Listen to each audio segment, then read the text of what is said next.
What's going on, friends? It's Anton Daniels, and I gotta have a conversation with you guys about Teach Henley because you see how the sun is hitting me. This is no finesse, no makeup, no filters, no none of that. This is 100% Teach Henley. I use it in the morning as soon as I get up, right after I pray and brush my teeth, jump in the shower, and I'm hitting the streets because you never get a second chance to make a first impression. So even though they're giving you 40% off your first order, 20% off for life, even though you may get a free gift, forget all that, right? Because we would do this even if it was full price because it's worth that much. I'm in the streets, I'm kicking it with people when I see Dusties everywhere. You don't want to be them. You want to separate yourself. And the way that you separate yourself is self-care. Ladies get it for the fellas. Fellas don't wait for the ladies to get it for you. I'm about to hit the streets right now and I'm feeling confident. I'm feeling great. I mean, I already got confidence, but to have that extra boost of confidence, knowing that you've taken care of yourself and you set yourself apart from all of the rest of the sheep that's walking around making bad decisions on a daily basis. And it's reflected in their actions. It's reflected in the products that they use. It's reflected in the people that they follow.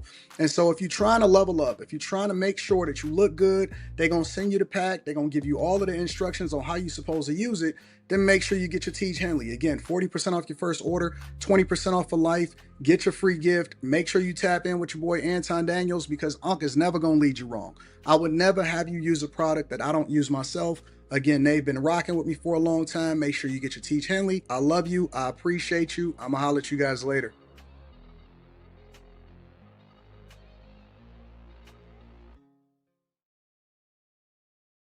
What's going on is Anton from AntonDaniels.com. I appreciate you guys for continuing to rock with me. Thank you for tuning in for another edition of the Millionaire Morning Show. I am your host, Anton Daniels. What up, what up, what up, what up, what up? I love you too. I love you too, Kel G. What up, though? What's up, friends and family? How y'all feel? Literally just walked in the door. Just walked in the door.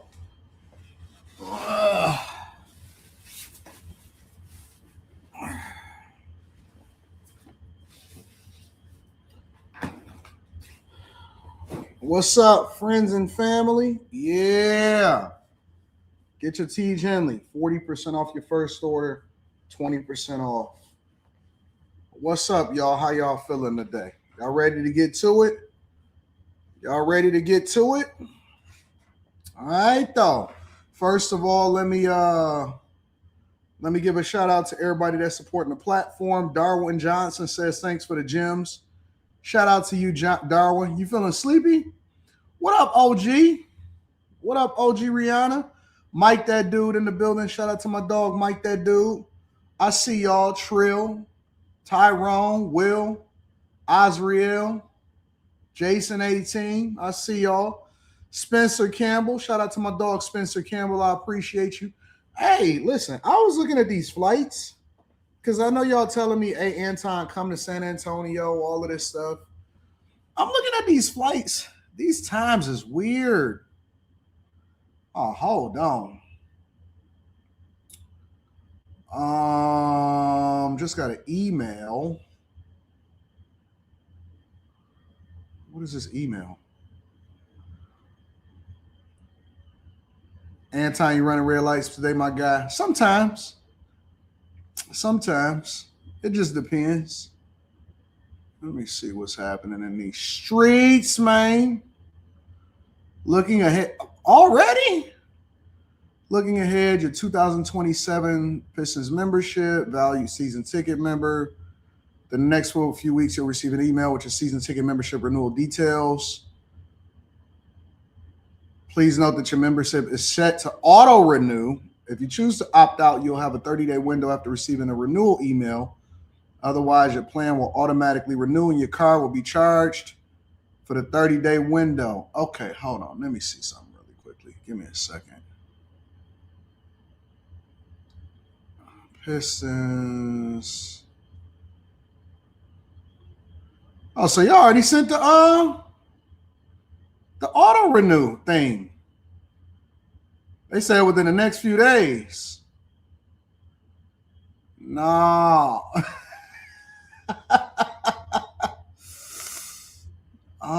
Thank you for being a part of the Detroit basketball family. Your passion and commitment continue to drive everything we do. We're excited to build what's next together. Blah, blah, blah, blah, blah.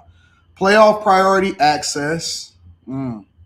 Exclusive invitations and membership events, $1,000 Piston 313 gift card, additional offerings. Review your membership by Tuesday, February 24th. All right, let me see what they're charging. Let me see what y'all charging out here in these streets. Trying to kill me. I don't like it.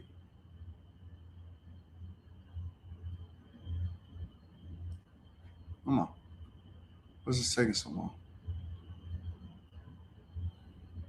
Sign in.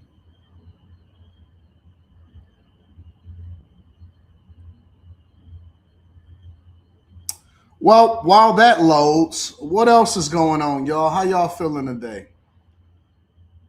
I was looking at these flights because I'm looking at San Antonio and I'm trying to figure out these flights and stuff like that.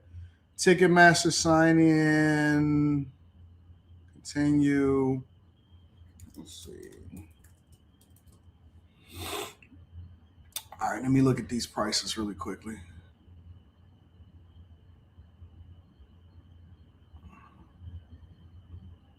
Time to renew. Invoice is now available. Click here. 13. I got 13 days to renew.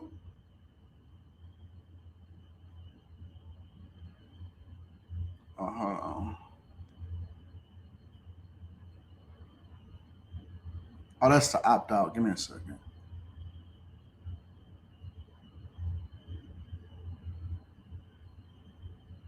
Oh.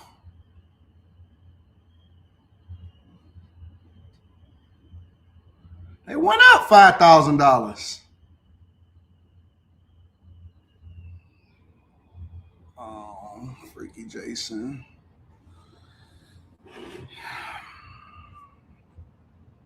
Let me cry. Give me a second. Let me cry.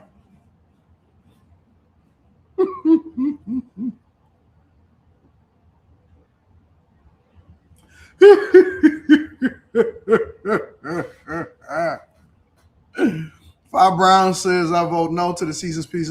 We in first. What you mean? We first place. If there's any time to renew. Oh.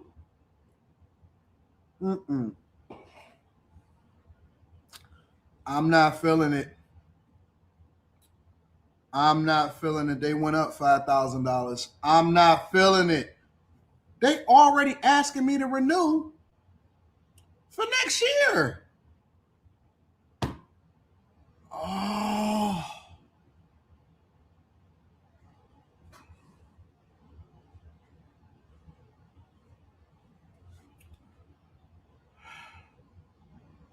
They go up every year, bro. I'm not feeling it. I'm not feeling it at all. I don't like it. Flights. Yes, I'm going to renew. So that's unfortunate. Austin.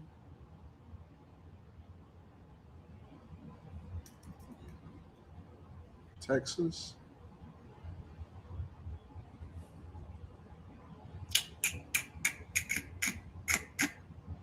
Thursday, maybe come back Monday.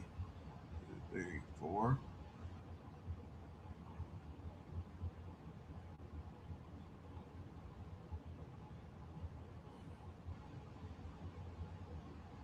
Airlines.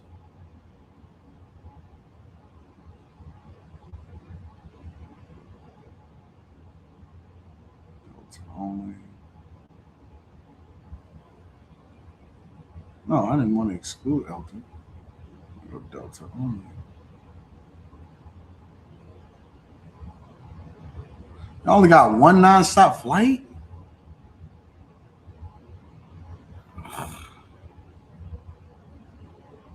Where's this stopping at?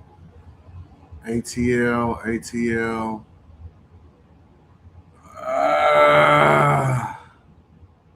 That's rough. That is rough. That is rough. That is rough. I can't. I only got one nonstop flight.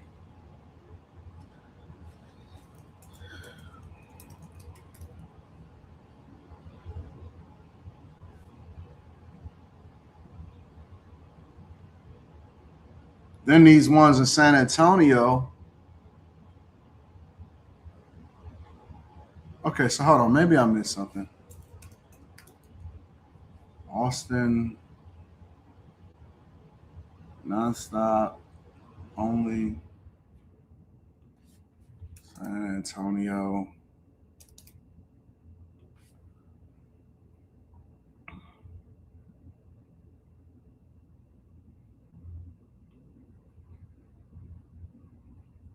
Nonstop in San Antonio. One stop. View more flights. Shit.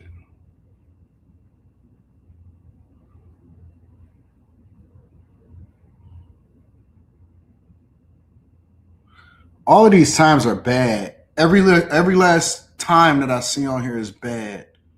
They all odd times. And don't nobody want to be on a plane for 7 hours or 5 hours. And so if I can only be on there for 3 hours, I'd have to take an 8:25 p.m. But then that's gonna mess up the time that I'm streaming at night. I don't know. None of this stuff makes sense, bro. None of this stuff makes sense. Anyways, what's going on, y'all? How y'all feel while we let people trickle in and see what's happening? Shout out to Spencer Campbell, Mike that dude, Darwin Johnson. I appreciate everybody for holding me down. Osriel, you ain't lying. But I mean, we got a major airport. We got the second biggest hub for Delta. And I'm not about to spend 7 hours on a plane because that's unreasonable. That is completely unreasonable. San Antonio is not a big hub. Okay, so how am I going to go and visit San Antonio if it's not a big hub? What up, your car? What up to all of the chasers? Make sure y'all tap into the Patreon link is in the description as well as pinned to the top of the chat. Let me turn the heat up in this joint.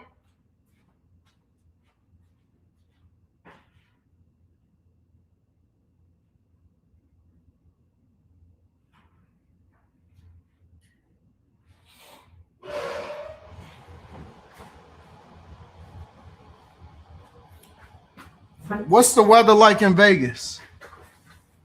Working on a dashboard project, says Manasseh. What's the weather like in Vegas right now, y'all?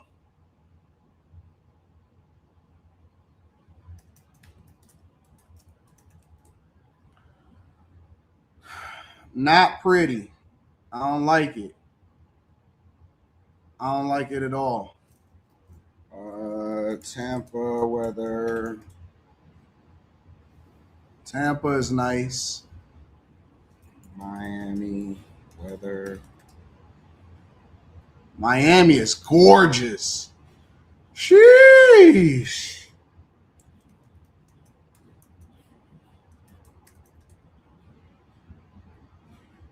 Sound like Miami is the spot.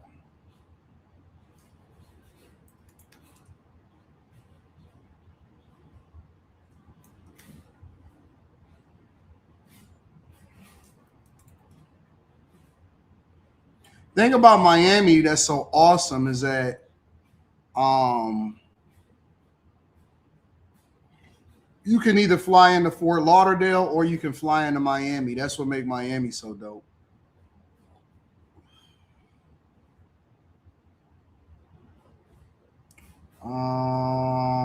Now let me show you the difference between flying into Miami and flying into Fort Lauderdale, right?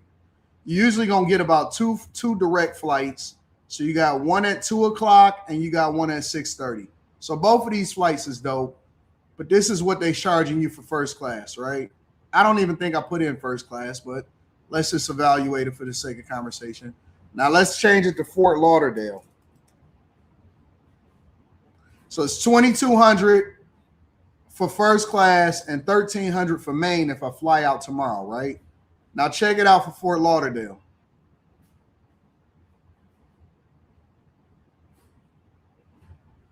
Oh, they ain't even got no first class of Fort Lauderdale. See, everybody be buying out the Fort Lauderdale tickets already. And they got more flights, so you got more of these, right? You got way more nonstop flights into Fort Lauderdale than you do into Miami. And that's the big difference. And even the ones that's the layovers is significantly cheaper. So, you know what I think the problem is? I think one of the problems is that I'm just too loyal to Delta. I'm too loyal to Delta. It's easier to fly into Miami.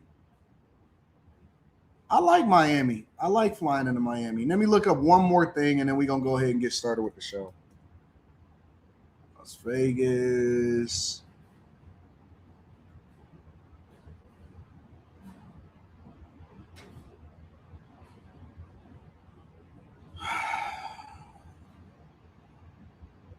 $679. This is the ideal flight right here. You always gonna have a bunch of flights out of into Las Vegas. Take the 429 flight, 2A. Hopefully you can get 2A. Nope, they only got 1A and 1B. But again, it's probably because you're getting a last minute flight. Anyways, make sure you hit a like for the algorithm, subscribe to the channel, and turn on your notifications. Let's get started with the show. All right, what we got on the docket today? We have a battle rapper got arrested for a pharmacy heist. Okay, we'll get that.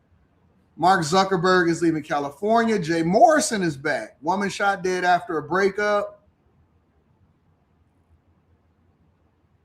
Shout out to my dog Slimmy. 100K salary is considered lower class now. All right, so I'm going to give y'all the 6 that we plan on probably covering today, and then we might throw some caveats in there. All right, here's the 6. Jay Morrison. Apparently, he did an interview on Social Proof. Mark Zuckerberg leaving California and moving down to Florida. A false arrest in a Guthrie case. Battle rapper is arrested. Woman shot dead after a breakup and 100K salary. We're going to say the 100K salary because we always do the money talk last. Which one y'all want to talk about? Geechee Gotti? What y'all want to talk about first? Yes, they're saying 100,000 is now a lower class salary. I don't know where they're getting this information from, but definitely want to test it and see what's going on out in these streets. Let's start off with this Guthrie case. Yeah, they're gonna do. Man who was detained in the Guthrie case. All right, so let's go to that.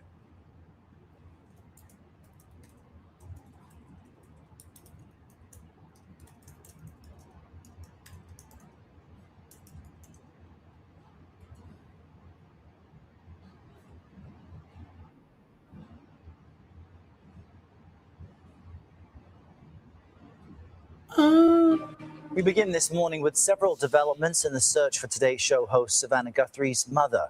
Police said late yesterday they detained a person of interest during a traffic stop and carried out a search in Rio Rico, Arizona. As you see here, that's just south of Tucson, where Nancy Guthrie lives.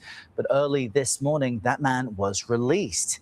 Now, this all followed the FBI releasing pictures of an armed, masked person outside of Nancy Guthrie's home the night she went missing. Bradley Blackburn continues to follow the latest developments on this and joins us now. Bradley, good morning. There's a lot to catch up on here. Absolutely, Errol. Everything was moving very quickly overnight, and at least initially there was the hope that after more than 10 days of searching, this was finally a break in the case. But then this person who was detained was released, and he spoke to CBS News. He says he had nothing to do with Nancy Guthrie's disappearance. This morning, what we do know is that she's still missing. The search for Nancy Guthrie, mother of Today's Show co-host Savannah Guthrie, continues. Overnight, the FBI and Pima County Sheriff's Department said they had conducted a search at a house in Rio Rico, Arizona, a community near the border that's about an hour south of Tucson, and that a person had been detained in connection to the case during a traffic stop. I don't know anything. This man says he was held and later released. They just told me, stop moving. Like, what's your name? Carlos. And that's it. They put me in the cop car. He also told reporters he works as a delivery driver and that he didn't know who Nancy or Savannah Guthrie are. I don't follow the news. I hope they get the suspect, because I'm not it. They better do their job and find the suspect that did it so they can clear my name. FBI Director Kash Patel said this on Fox News last night before it all began to unfold. With any investigation, you are a person of interest until you're either eliminated or you're actually found to be the culprit or the culprits involved. These developments came hours after the FBI released chilling new images of an armed, masked person wearing gloves outside Nancy Guthrie's home, captured by a security camera the night she went Well, missing. chances is they know the person. The trap is closing on Somebody this suspect. know Hopefully her. They feel that pressure. This is the break they needed. Savannah Guthrie also posted the doorbell camera images on her social media Tuesday and a message saying, "We believe she is still alive. Bring her home." Law enforcement continues to ask the public to report any information to their tip line. In her posts yesterday sharing that doorbell camera video, Savannah Guthrie also said, quote, "Someone out there recognizes this person." Errol. All right, Bradley, thank you very much. Thanks. Yo, this is Piece messed this up. together now with former FBI Assistant Director Stephen Jensen. Stephen, good morning. So we've got the recent surveillance video released, and now this person of interest being both detained and then released quickly. What do you make of that detention? Good morning, Errol.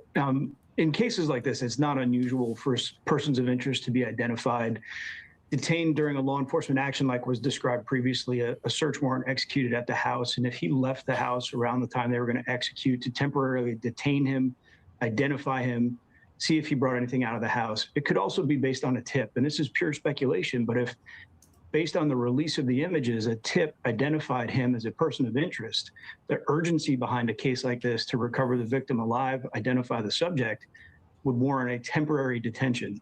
What it also shows me is police are following the rule of law. They're only allowed to temporarily detain somebody without probable cause for a brief period of time that facilitates the needs of the investigation.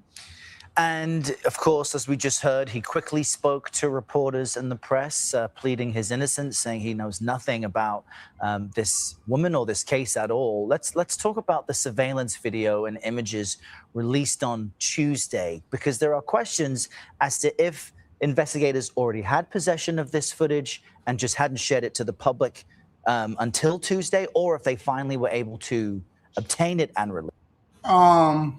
Stan says, I believe she's definitely alive. The abductors really don't want blood on their hands.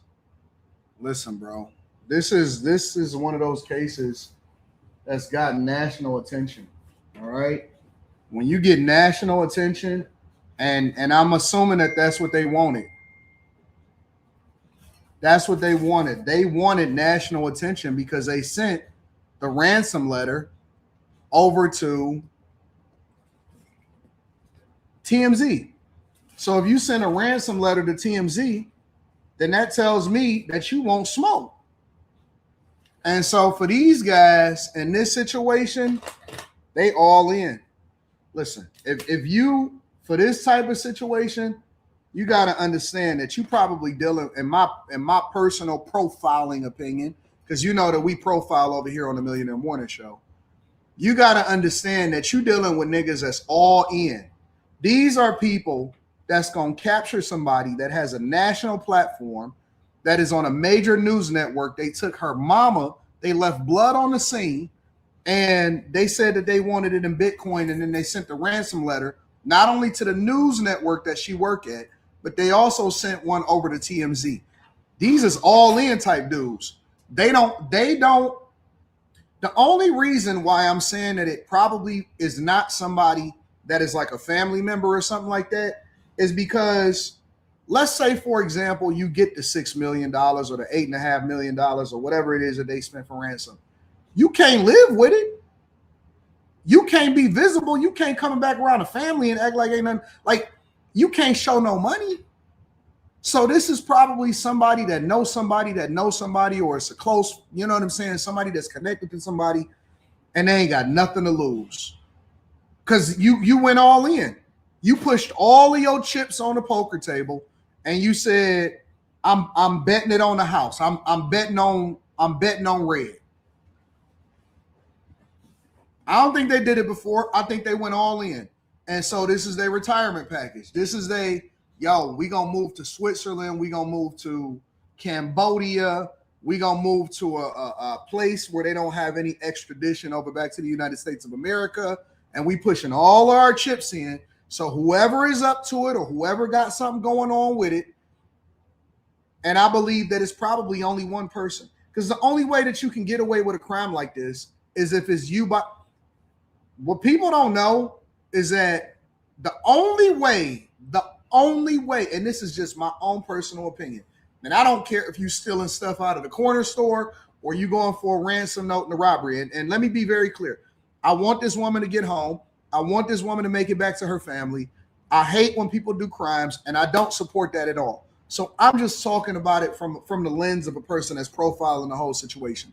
The only time you gonna ever in life get away with anything is if you do it by yourself. You can't have no friends, can't have no co-conspirators, can't have nobody that know nobody. You can't tell nobody about what you got going on. You're gonna have to truly, and this is the problem. This is one of the things that most people are not built for. Most people, 99% of the public cannot keep their mouth shut. They're always going to tell somebody. They're going to tell a woman that they laying next to. They're going to tell their homeboy that they feel like they didn't know their whole life. They're going to tell their mama. They're going to tell somebody, and that's how people get caught. Most of the reason why the black community has such a problem with catching people is because black people traditionally don't say nothing. They I'm minding my business. Okay, so that's why niggas still dealing crack. Nigga could deal crack on your corner for the next 12 years, and you know it, and you'll never say nothing. Prostitution happening over there, nobody say nothing. Man robbing people for his whole life. They know man is the robbing man. They don't say nothing.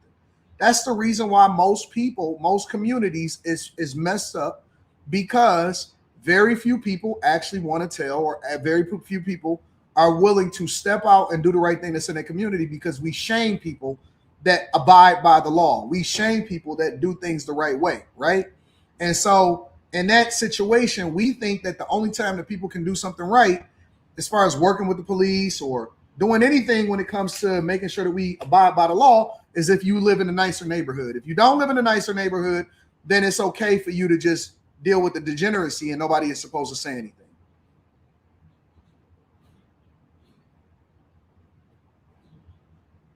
And that's why you see most people get caught, because it's somebody that knows somebody. And that's why she posted it on her social media. Somebody knows something, say something, pulling on their heartstrings, all of this other type of stuff. You know what I'm saying? And so somebody is going to get jammed up. The only way that you can ever get yourself, and you don't ever get caught, is you got to die with it by yourself.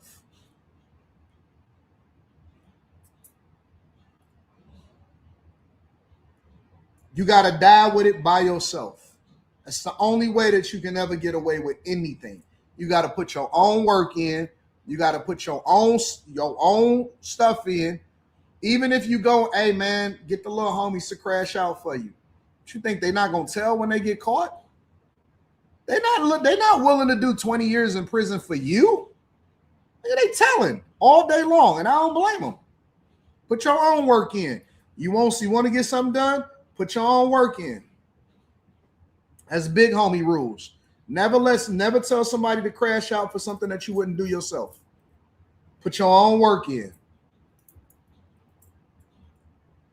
It's always going to come back to you. It's always going to come back to you. So whoever this was, in my opinion, was willing to crash all the way out. Because even when you look at the doorbell camera, let me look at the doorbell camera.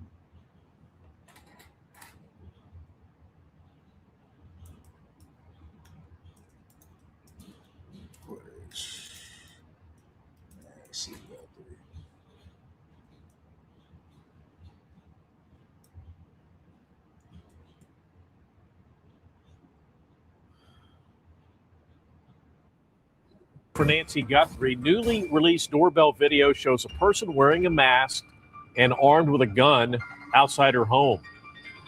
Thanks for joining us for the KTLA 5 News. Move, but then there is also a new live at the sheriff's station. Guthrie had been looking going towards the doorbell, and you see a masked person appears to be armed with a gun going towards the doorbell. And if you remember from some of the video we showed you in previous stories, there's a missing doorbell. The doorbell's not there. You see the rack it should be set on, but it's not there. This video they put out there, they want people to look at it. Contact the FBI if you think you know who it is. Unfortunately, as you can see there, the person is covered up. This now, as they continue to look for Nancy Guthrie. Nancy Guthrie, like we said, was kidnapped, they believe, abducted from her home more than a week ago now. They've been looking for her. There have been ransom notes that have come in. One of local TV family was responding to. In fact, Savannah Guthrie, Nancy Guthrie's daughter, and her Savannah's siblings put out some videos, 2 videos, addressing the kidnappers directly, or the supposed kidnappers, trying to make pleas. And the first one, they're trying to humanize Nancy, saying what a great mother she was, even addressing Nancy directly in the first. Look, local ABC affiliate, and there was a second in Tucson, just give us our mother back, a Tucson time, but that has put out a new kidnapper in another state. Yeah, they crashing all the way out. They crashing all the way out. They all in. They pushed all their chips in. Ain't no coming back from it. Ain't no getting out of jail. Ain't no turning your life around. This is, I'm all in. I'm crashing all the way out. What does it tell us that they did release it? Put pressure on the captors or what? So the timing of the release of a video like this in any investigation really balances the need for public awareness, public safety against the integrity of the investigation. I would imagine investigators had enough time to review the video, conduct thorough analysis, develop their own leads or potential leads off of what they have on the surveillance video, and then balance that against the need for public awareness. Can they generate more? Real Life PJ said the crazy part about this is once the mom is found, people gonna forget about it. I do you one better. People are already forgetting about it. This is yesterday's news, buddy. The only reason that I'm talking about it is because I actually am interested in whether or not they're going to catch the person. People are already forgetting about it. Man, I got to go to work tomorrow. Man, what did y'all see the Pistons and the Hornets brawl? Man, that's crazy. If we look at this, let's look at the views of this.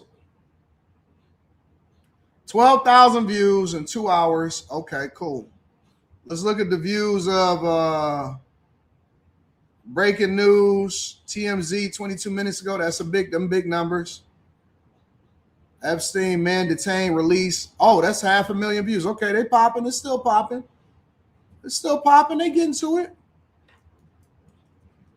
Pistons, Hornets fight. 1 day ago, 2.7 million views. 382, 392.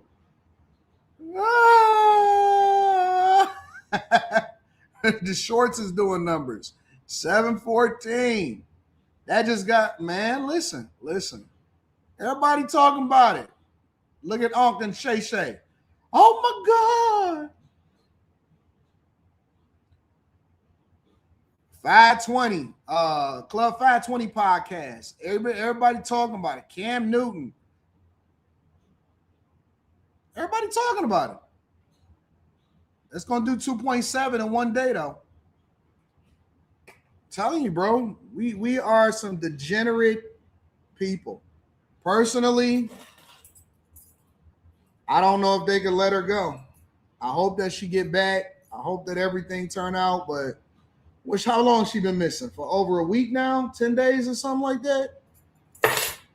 It's messed up, bro. It really is messed up. Make sure you hit a like for the algorithm, subscribe to the channel, and turn on your notifications.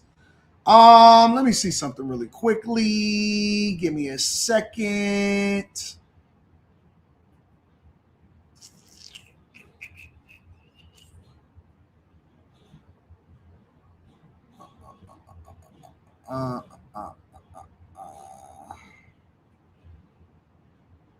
All right, y'all want to talk about Jay Morrison really quickly?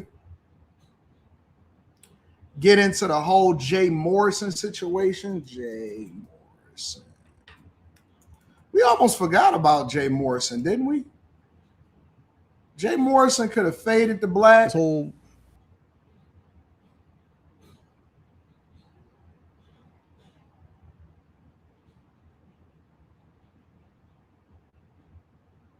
This whole.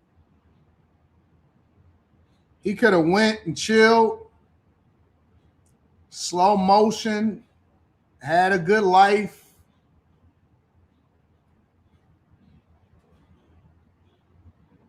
It's about truth. Yeah. And it's like a liberation day for me because there's a lot of truth. I haven't stood up for myself and for my family for the most part. So back to your question. So my wife was like, yo, these people, they had did a 6-person fake protest at a house that we were renovating to live in, my personal home on YouTube. Yeah. I'm laid up with the colostomy bag. I just had a life-saving surgery for diverticulitis. But EJ's like, yo, they're doing this. And he called me a B word and he called me these names. And he's doing all of that. What you gonna do about it? So I said to her, I said, you want me to do something about it? I said, do you want me to do something about it? I'll do something about it. But do you want me to do something about it? Because my do something about it ain't going online. That's not where I refuse to be a grown man. I have a 27-year-old daughter, a 17-year-old daughter, and a 5-year-old daughter. And I will have future kids. They will never look back and say, my daddy was teasing other men online. How old is Jay Morrison? 27-year-old daughter?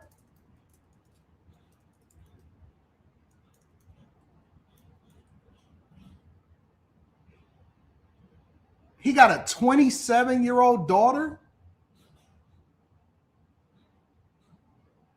Approximately 45 years old. Oh, that's NFL reporter Jay Morrison. Well, how old is Jay Morrison, the other guy? So he's 45. 27? Shit, y'all niggas was having kids early as hell. He was a teen dad. Yeah, I know a bunch of guys like that. I got too much self-respect and too much dignity for that. Maybe too much arrogance, maybe too much ego. I don't know what it is. Too much self-confidence, too much respect. I'm God's son. Why would I be teasing other men online like I'm a 5-year-old? So how I'm going to do something about it, if you want to really do something about it, is I'm going to do something about it. You know what I'm saying? Or we got this lawsuit going on, this defamation suit, this slander suit. Yeah. And I'll handle it like a leader, like a business professional, and we're going to handle it in court. So we got to let that process play out. And over 4 years, it did play out, and we won the defamation suit. We won the slander suit. He currently owes us $40,000 right now. We currently have his garnishment on his Navy federal account. We currently have a garnishment on 2 more of his accounts. He currently has a warrant for his arrest in North Carolina for contempt of court, not appearing. Who is he talking about? Who is he talking about? As far as who he garnishing and a warrant for people's arrest? $40,000 right now. So we got to let that process play out. And over 4 years, it did play out, and we won the defamation suit. We won the slander suit.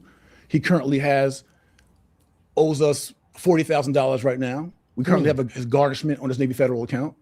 We currently have a garnishment on 2 more of his accounts. He currently has a warrant for his arrest in North Carolina for contempt of court, not appearing in court. He currently owes us, once we finally track him down and get him to damages court, he owes us triple damages. Once we get to that, I mean us, not just Jay and Ernestine, Tulsa Real Estate Fund, for defamation, slander, tortures, interference, and deceptive trade practices. Oh, since we're here. Whoa. Since we're here. Oh, and if I wanted to be a teaser, I have all of his Navy Federal bank accounts. I can tell you all the gambling debts he has. I can tell you all the money he lost in September in Vegas. I can tell you a lot about him, but you'll never see it online because that's not my style. But just so that people know that it's real. Did.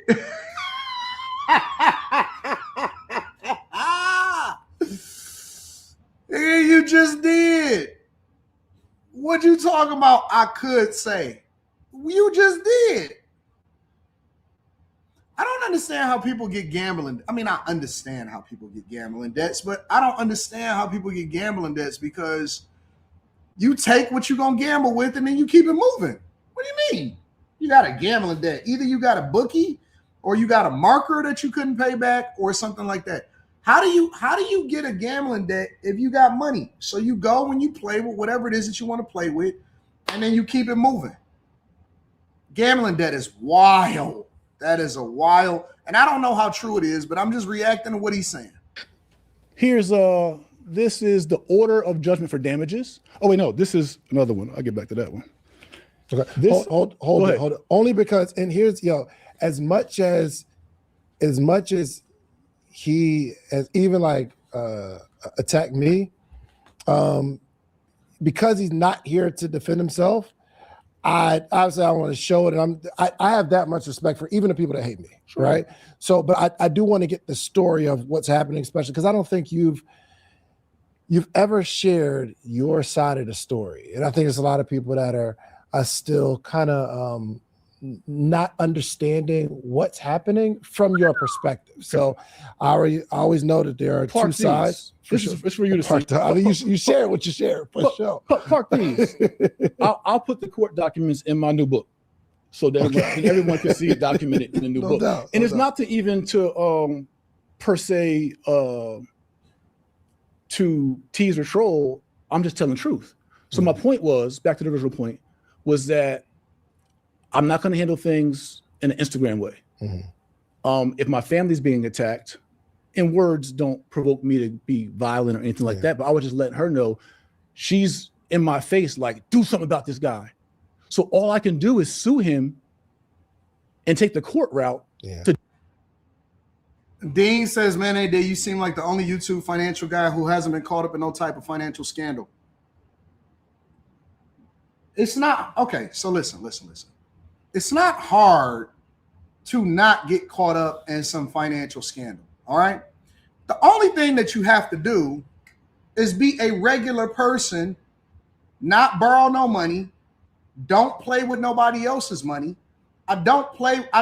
Even when I talk about y'all, and I tell y'all all the time, I say it all the time, people want me to start this fund, people want me to invest their money. No, I'll teach you how to do it yourself. I'll show you the receipts from what I do. And it's not just me. It's plenty of guys out here that's doing really well. Even plenty of black guys that's out here doing really well. And they ain't got caught up in no BS either. Richard Fain, even though me and Richard Fain had a back and forth, he ain't never got caught up in no bullshit. What's his name? Something Sane. I forgot what his name. It's a black guy named something Sane.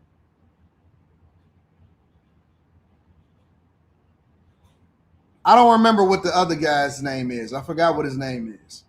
Chris Sane. I think his name is Chris Sane. Y'all tell me what his name is inside of the chat. I don't think he ever got caught up in no BS. Chris Sane. Shout out to Chris Sane.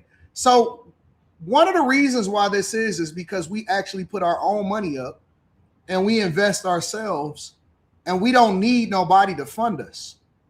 You know what I'm saying? So that's the difference. We don't need to charge people fees of managing their money in order to run up a bag. You know what I'm saying? So that's the difference. Those are the two that I can name right off the top of my head that ain't got caught up in no nonsense. So that's the difference. You know what I'm saying?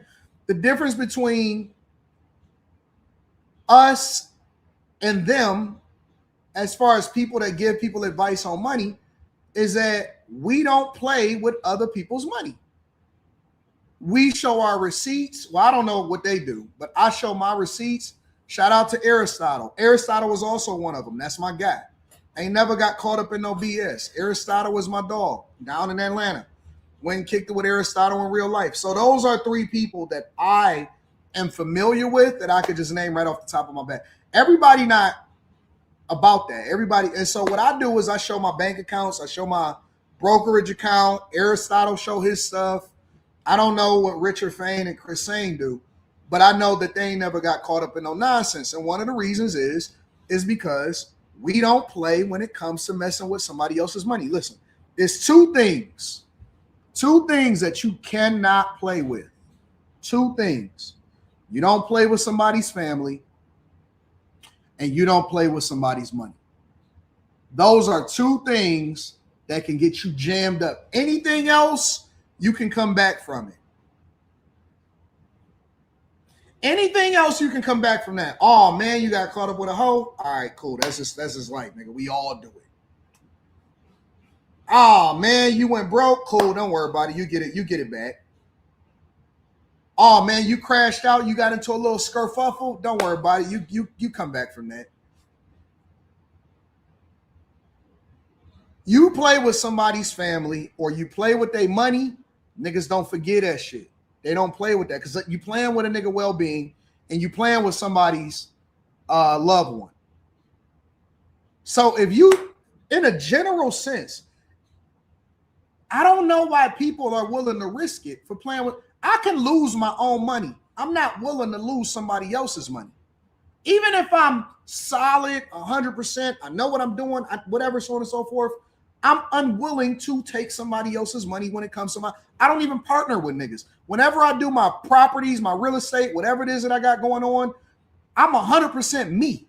I'm all in on my own money, and that's how I learn my lessons. That's how I build it up. That's how I'm able to, you know what I'm saying, run up a bag. And then I'll teach you, I'll show you what I do, and then we can have a conversation about it, and then I'll teach you how to fish. You can do it yourself, but you start playing with other people's money, man, people don't like that. People don't like that. Don't play with nobody's family. Don't play with nobody's money. Everything else will figure itself out. You can work through it. But you start playing with other people's bag, and that's why y'all niggas, all of this black shit, oh man, we gonna build black wealth, all of this stuff. I can take your money and run off with it. And you like, hey man, what happened to my bag? What happened to my bread?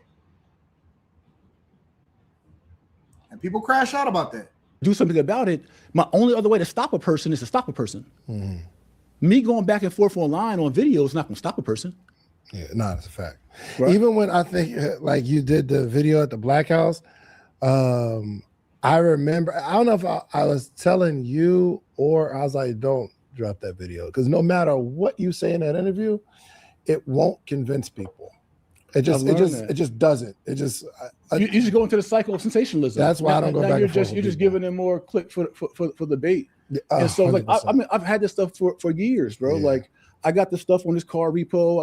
I got all the stuff, but it's like it's just not my swag. It's not my style. Yeah. And I'd rather just focus on the mission and what God called me to do. But when someone's interrupting that and they've painted me in a very negative light, it's like the credibility is like I did what God led me to do and what I thought I should do as a businessman, as a professional, as a fund manager, and as a leader. Yeah. If I would have taken a street route, it's like I'm being a hypocrite to everything I say I stand for. And now I'm giving these young boys out here, I'm giving them an example. Oh snap, Jay Morrison just, and now I'm co-signing or potentially sending other people to their doom, let alone my own reap what I sow, right? So anyway, it was very difficult. We didn't have the tools to deal with how do you stop someone from calling your wife names online, posting pictures of her online, talking about your family, discrediting your name to the point where people don't even want to be associated with you because it's just muddy. Like you and I had an interview that we were going to drop years ago. Yeah. That I was telling the truth, well, my truth, and it is the truth, but nevertheless, and you're like, bro, I love you, but I don't want to get in the mud. Well, it wasn't even me. I just here was the biggest thing, and I think we talked about it a few weeks ago. I said, I've heard you explain, but I never heard you take accountability. And maybe you have, maybe I just didn't see it. And I think the conversations are about, okay, well, this happened and this happened and this happened and this happened. Excuse me. That's cool. But there was no, this is what I did. I'm sorry. Because I mean, at the end of the day, if I had everybody that works for me say, yo, invest in this project that I'm going to do. And everybody puts together $2,000 and they invest in me. And I say, I'm going to bring it back. This is going to be good. And I go out and I lose the money, even though it's a legitimate investment. And they should know that an investment is not guaranteed. But I would probably come back and say, yo, this is what I did wrong. I can't blame it on the economy. I can't blame it on this. I can't blame it. This is what I could have done better. I apologize. I'd have got everybody in a room. But I was saying that we were talking about a few weeks ago, like I just never heard that from you. Yeah, that's something I realized and why I wrote this book as well for self-accountability. Because I realized with the internet, you can say things on one platform and another platform, and another platform, but not everybody's watching those platforms. For sure. Or everybody hears it. Yep. So I have taken accountability many times. Taking accountability for what? This nigga said I wrote a book. Nigga, that's me trying to sell a book so I can make some money. To my investors. So nigga got to buy your book to get an apology? Publicly at the town hall, etc. But this is a great opportunity on this platform to say, I went out to tackle group economics, something that hasn't been done in our lifetime, in our generation. And I stepped up to the plate to do so. And it was more than what I thought. And I wasn't prepared. And I dropped the ball. We're still in the game, but to this point, we have temporary failure to this point. I failed to this point. I'm sorry. I didn't fraud. I didn't steal. I didn't scheme. I didn't all that. I fun with a rock. Like, and I got in the ring with Goliath and got my butt kicked. Let's start over. All right, so let me give my opinion. All right, this is what my opinion is. I've done my research and I've largely stayed away from. I'm never in 2026 and going forward. I'm going to be very, very intentional with my words. Okay. Because I realize that I have a decent sized platform and I got a decent sized voice, and everything that you say can be taken out of context.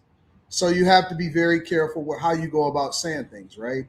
So this is what I'm going to say about this. From observing from a distance, because I've largely, hold on one second.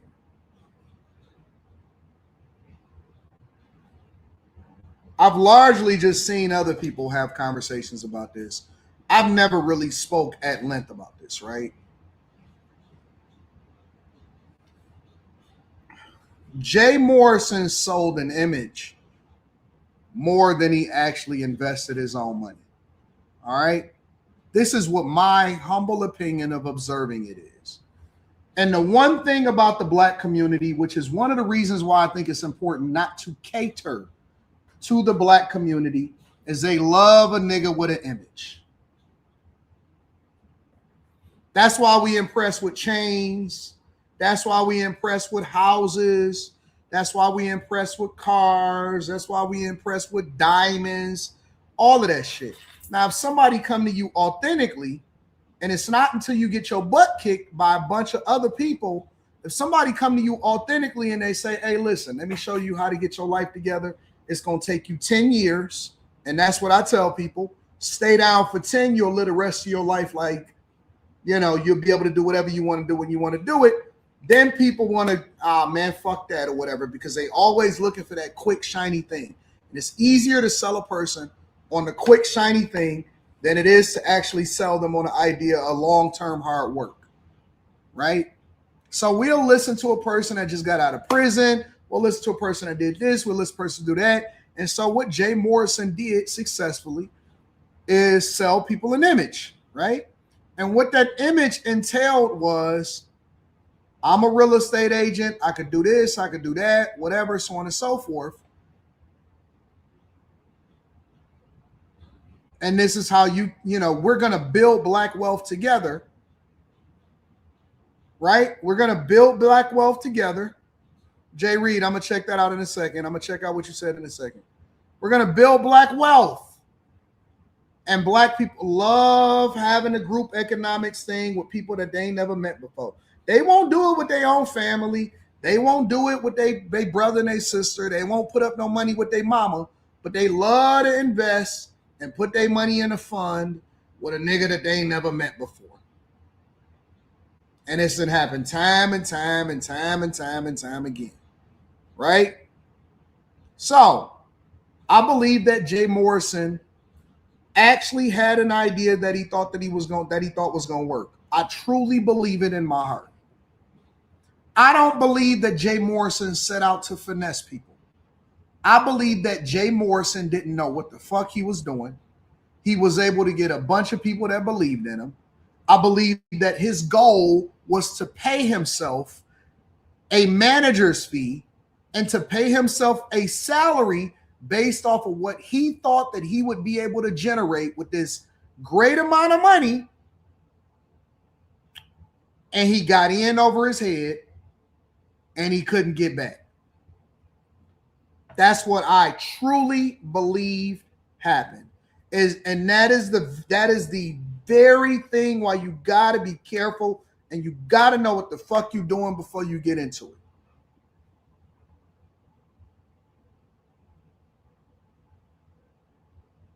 And then he tried to basically save face or save money because his ability to be able to sell people another product is out the window. And so now you got to figure out how to make money for the rest of your life. That's what I believe.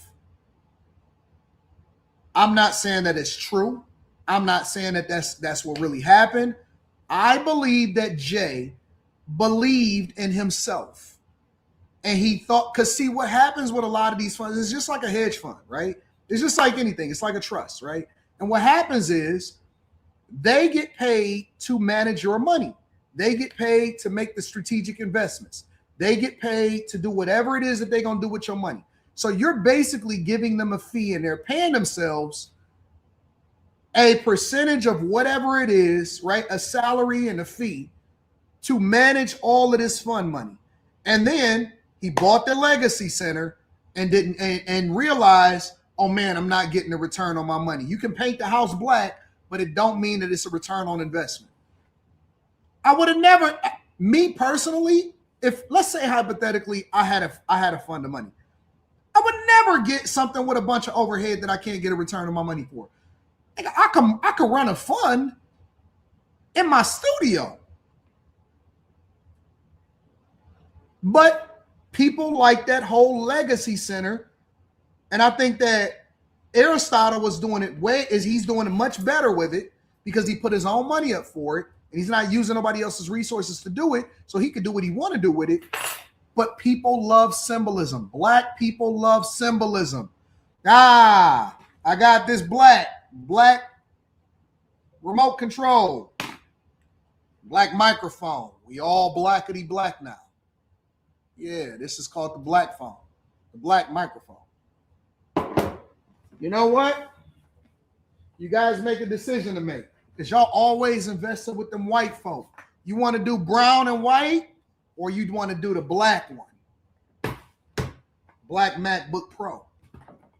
And so we like symbolism. I truly believe that Jay Morrison got in over his head. He couldn't give people the promised returns. And it went downhill from there.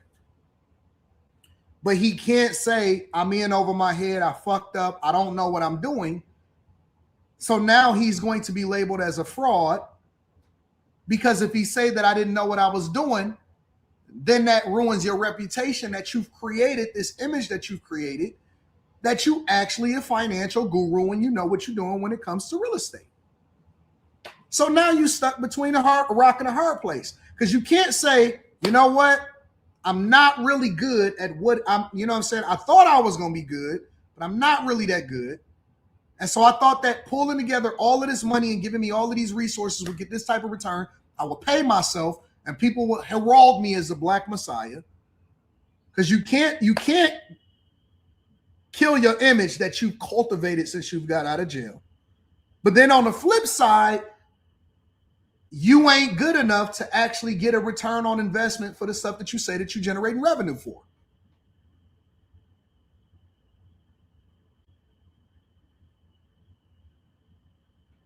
You stuck between, I'm not good enough financially, but I'm not humble enough to admit when I'm wrong. So now even the apologies seem like, oh, you just talking shit. You playing in our faces. People not going for that. You know why? Because they put their real money up. So even the apologies seem wrong because you're not saying either one. You're not saying that I'm not good enough to get a return on the investment. And I thought I was them up there on Wall Street, but I'm not. But at the same time, I'm not humble enough to admit that I wasn't good enough to ever to really manage our money. I wasn't in a position to do that.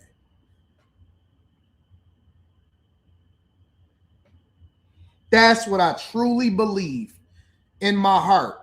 And I'm able to take an objective view about it because A, I don't know Jay Morrison. B, I don't give a fuck about what's going on with Jay Morrison. And C, I've never invested in a TREF fund. So I don't have no skin in the game. And so I can look at it objectively because I'm not bitter about it because I didn't invest with it. So I can just look at it with honest eyes and say, this is what I truly believe.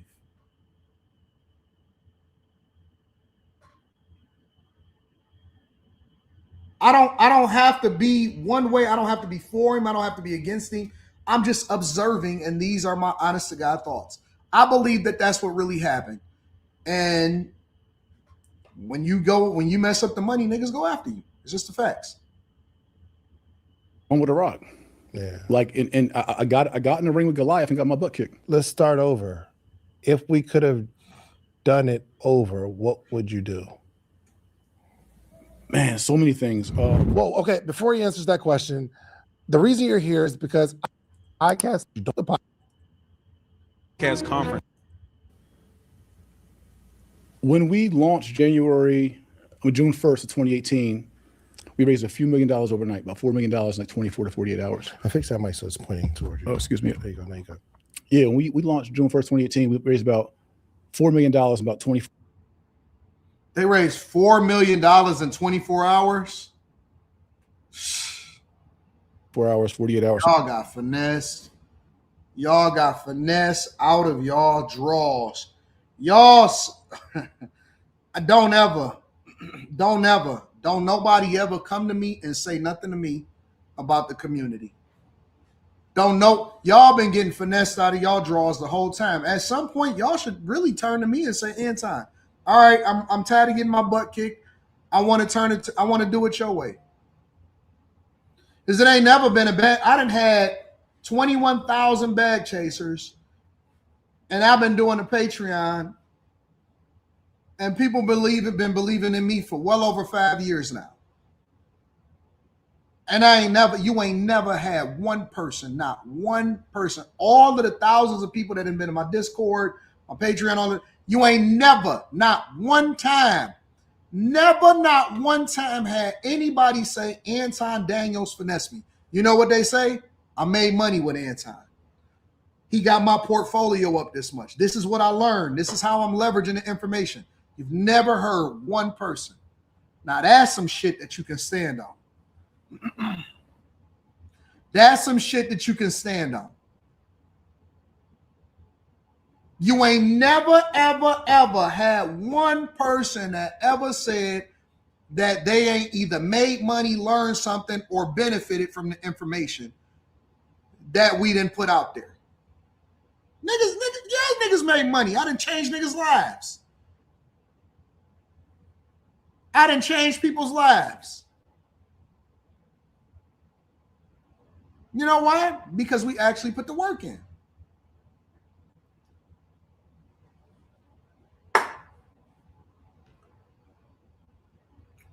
The only person I've ever made money when I spent money is AD.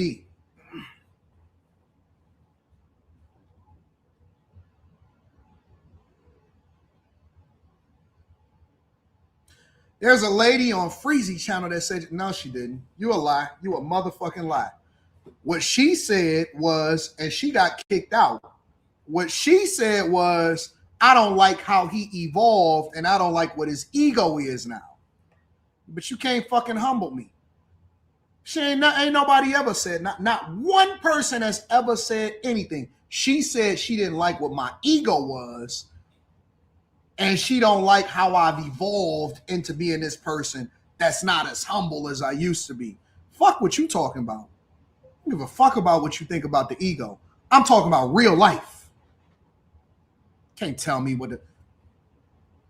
You don't like my ego? Nigga, you made money or no? Something like that. And then we were like cranking about $1 million a month of raised capital. We had a $50 million raise goal. So that was the plan. The goal was, our tagline was a funding source for the urban community owned by the people. Mm-hmm. Like, we were going to raise this capital, 50 million.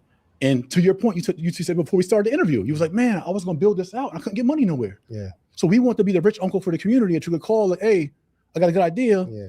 Let's invest, right? And so it was a $50 million, the business plan was based on a $50 million raise. And we were on, Hey, Black Beauty, I'm way nicer than I used to be. I used to be on, who you talking to? I'm on some chill stuff now. I ain't even on that type of time. That's how I know niggas be capping and they just doing it for the gram. Because AD in 2026, 2025, 2024 is way different than AD 2023, 2022, 2021, and 2020. I was a whole nother. I've calmed down a lot. We're on track for that. I mean, raising several million your first week. Okay, we rolling. Yeah.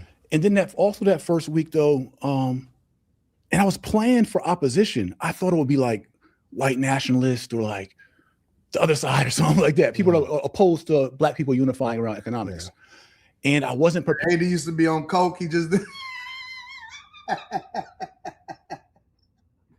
prepared for the onslaught of bloggers and podcasts and just naysayers and anti-TREF movement that started like a week after we launched.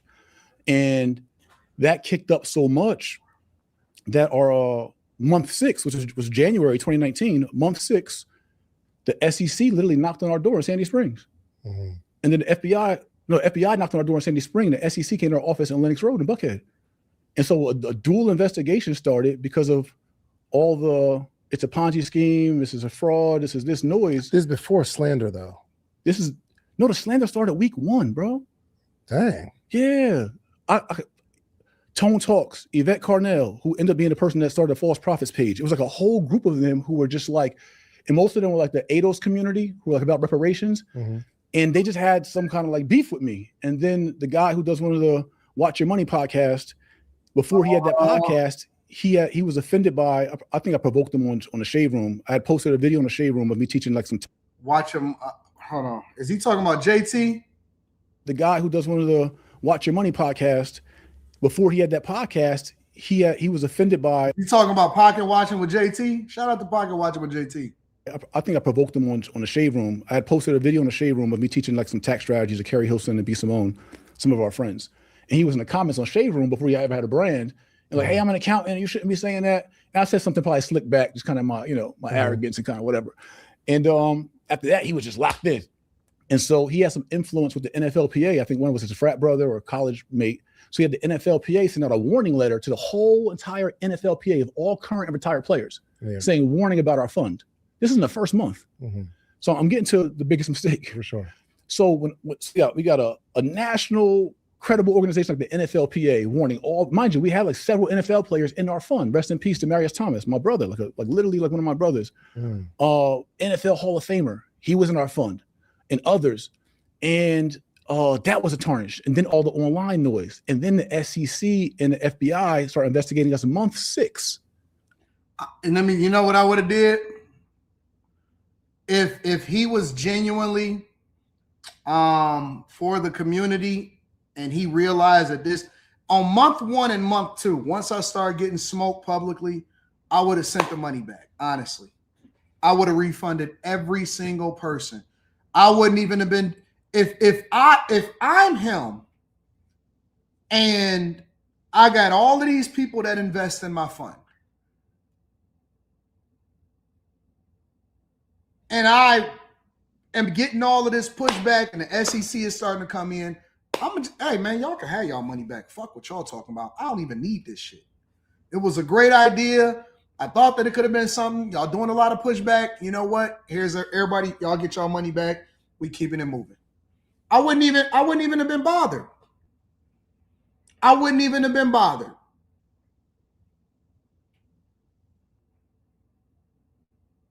Ain't no way in the world I would have been bothered with that. Man, I ain't about to be having no people calling me. Man, you can't call me. You can't tell.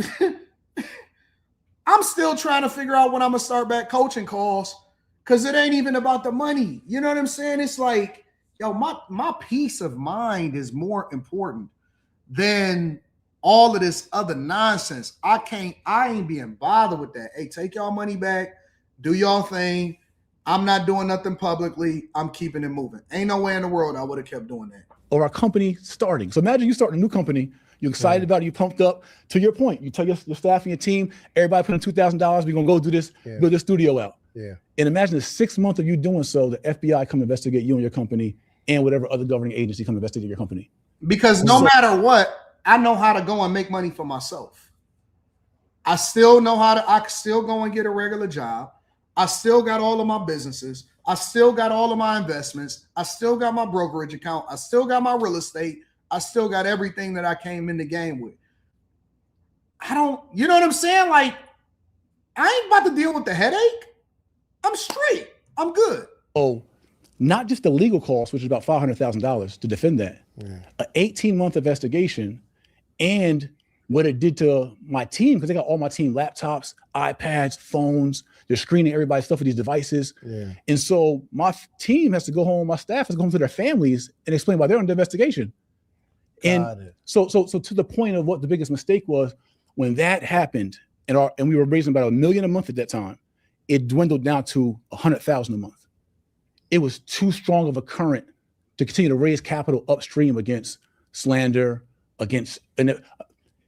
we're a company that's based on equity, having capital to loan out capital or to give capital infusions or partnerships. Yeah. When you can't raise capital as a company where your business model is based on deploying capital, it's a struggling business model at that point.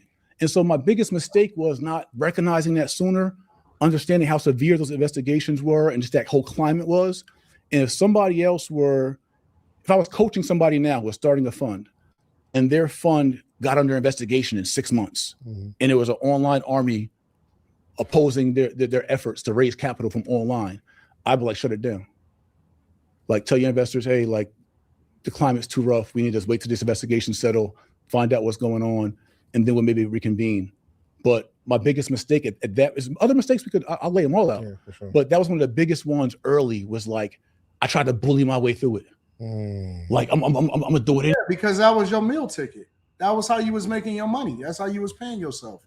And so it was more difficult for him to do that because I'm not sure if he had any other forms of income or streams of income. And so when you depend solely on that, and that's how you paying yourself and you getting everybody laptops and you living the life and all of this stuff, you don't want to come down from that. And so that's the reason why you do that.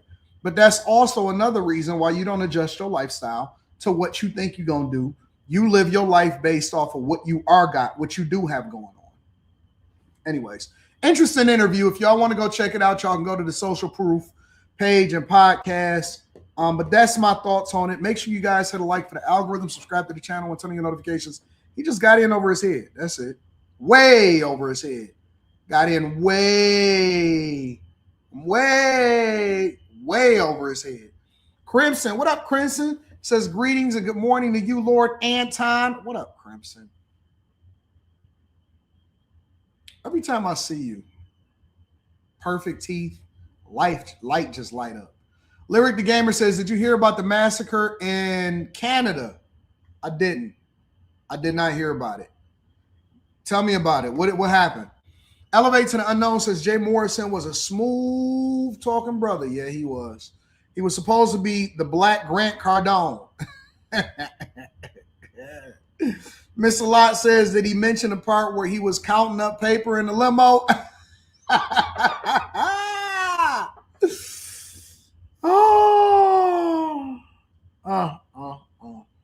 appreciate y'all. All right, y'all, we got to move on with the show. We can't focus all of our energy on Jay Morrison and Nancy Guthrie. Hope she makes it back home. I want to get into this battle rapper. Let me see if I can pull that up. Now, I'd rather have long-term success than short-term infusions of cash. It's not worth it, bro. It's just not worth it, in my opinion. Let me see what's happening out here in these streets.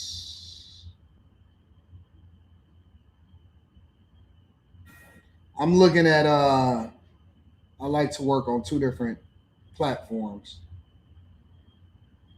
Let's see. Of U.S. Give me a second.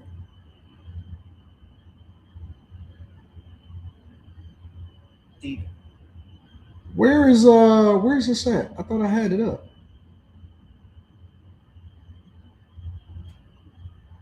Oh, there it is.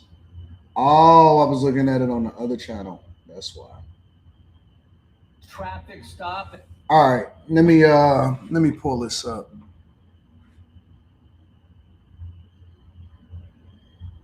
Traffic. Oh, y'all told me to look at the lead attorney's channel. What did the lead attorney drop? You know what I'm saying? If I said it, it's the truth.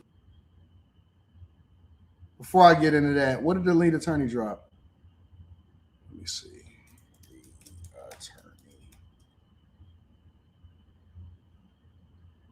Lead attorney got 2 different channels. So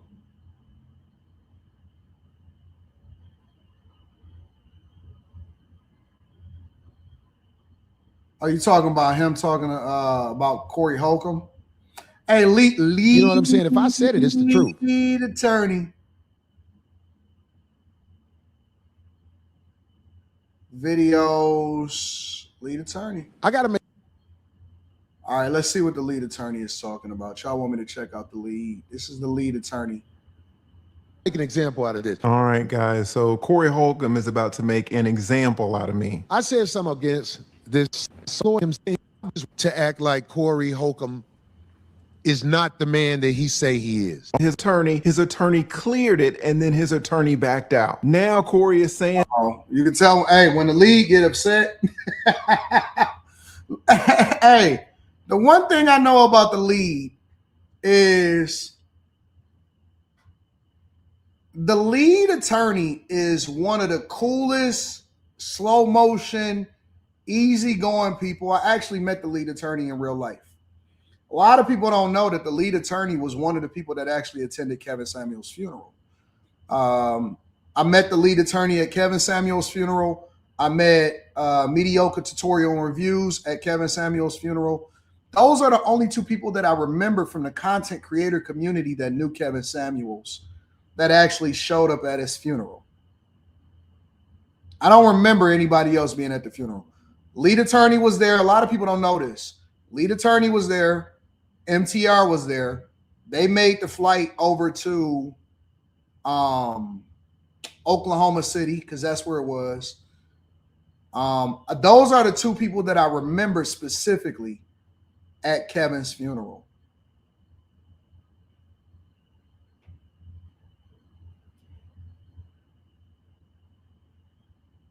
That's off the top of my head. I don't remember because it was a while ago. So if I'm forgetting somebody and I kicked it with somebody, forgive me, community. But those are the people that I remember inside of the community. and no, that's all a lie. He's saying that he never gave me permission to talk to that man, and Corey has been extremely disrespectful. Melanie probably was there. Dennis Sperling probably was there. I don't remember. It was a long time ago. That's just personally, all right? I'm not saying that people wasn't there. I'm saying that that's what I remember right off the top of my head.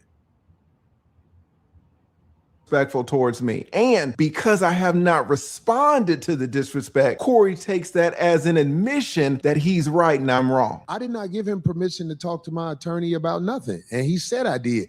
And I believe he saw that and knows that to be true, which is why he isn't going all out his way to act like Corey Holcomb is not the man that he say he is. That's what I believe.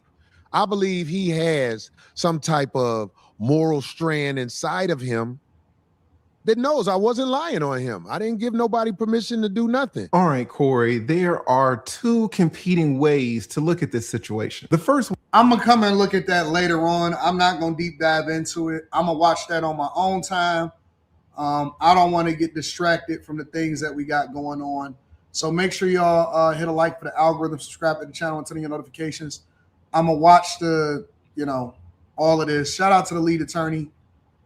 You know what I'm saying? If I said it. Traffic stop and a getaway that didn't quite get away. Traffic stop and a getaway that didn't quite get away.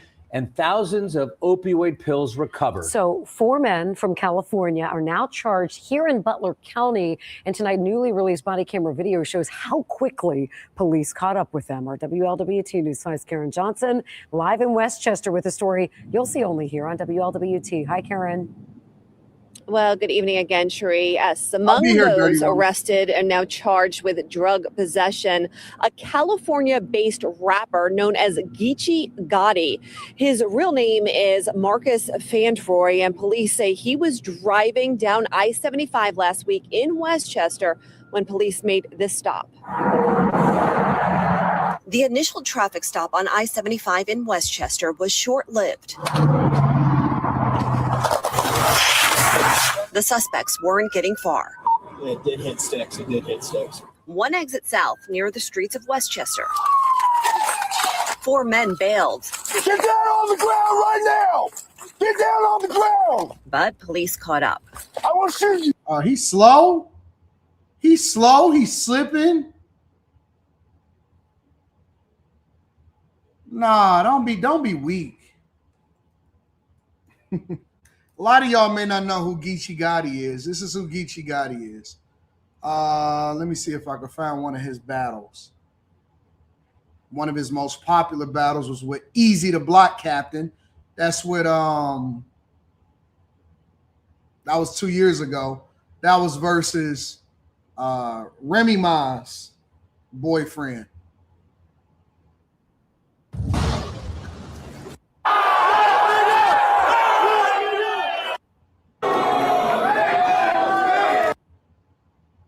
As soon as we see blue.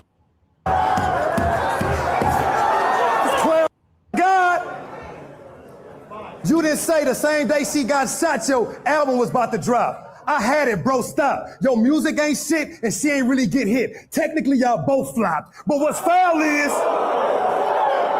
So that's Geechee Gotti. That's him with the braids, with the chain, with the shirt that has Geechee all over it, and all of this stuff. But let me tell you what I think, all right? This is my thoughts. And I'm going to go back to the video, all right? But I just wanted to give y'all a little bit of insight. Some people may not be familiar with who he is, but I just wanted to familiarize y'all with what's going on.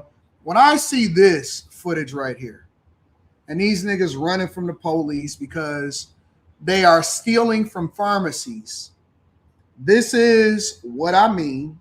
And I'm going to always say it and I'm going to stand on it. This is what I mean when I say these people are broke. And y'all got to stop worshiping anybody thinking that they are a reflection of how you are supposed to live. All of the gun bars, boop, boop, boop, yeah, I fucked your chick and all of it. And we got the bags and we running up and we made sure that we had it all together.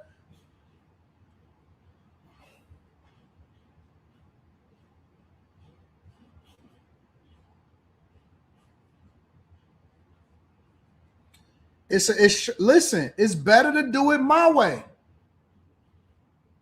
It's better to do it my way.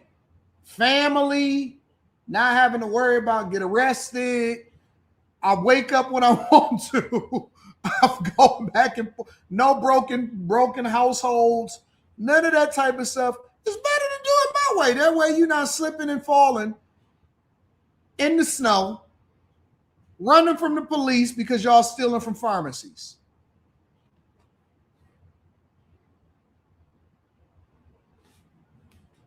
I don't know how many examples I'll have to give to people, but y'all gonna learn. One day you're gonna learn.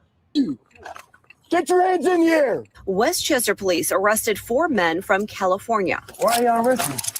Because your name's Anthony Ellis and you've been breaking into pharmacies all over the place. And searched the rental car they were in. We searched it thoroughly. There was a large amount of pharmaceuticals in the car that looked like they came just straight from the pharmacy. Nearly 3,000 pain pills seized, including oxycodone, morphine, and Vicodin. Drugs that investigators say were stolen. The drugs that were found were from a pharmacy called the Medicine Shop in Bellevue, Ohio. We believe that cash was found as well that was taken from a pharmacy in Perrysburg, Ohio. Detectives say they had their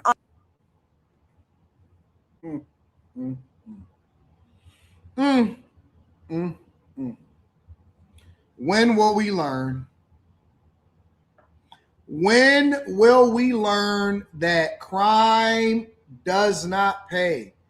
It always catches up to you. It's always going to be right there in your rear view. And you know what else happens when you do something that you're not supposed to do? You don't sleep good at night. Because no matter how you change your life around, you know that it's always a possibility that they can come back and arrest you.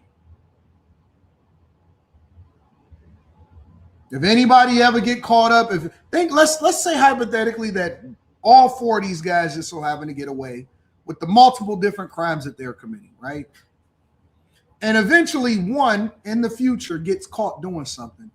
And then in order for them to get themselves off, they're going to say, man, listen, bro, I got something for you, bro. I know what they over there doing over there. It's not worth it. It's not worth it. Look at this, y'all.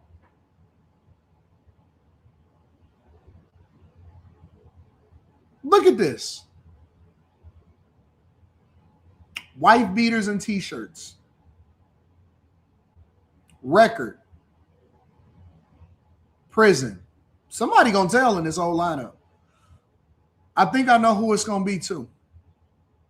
I think I know who the one that's gonna tell. Who y'all think is gonna tell? 1, 2, 3, or 4? First, from left to right. 1, 2, 3, or 4. Which one y'all think gonna tell? I know who I think is gonna tell. I know who I think is gonna tell immediately. Yeah.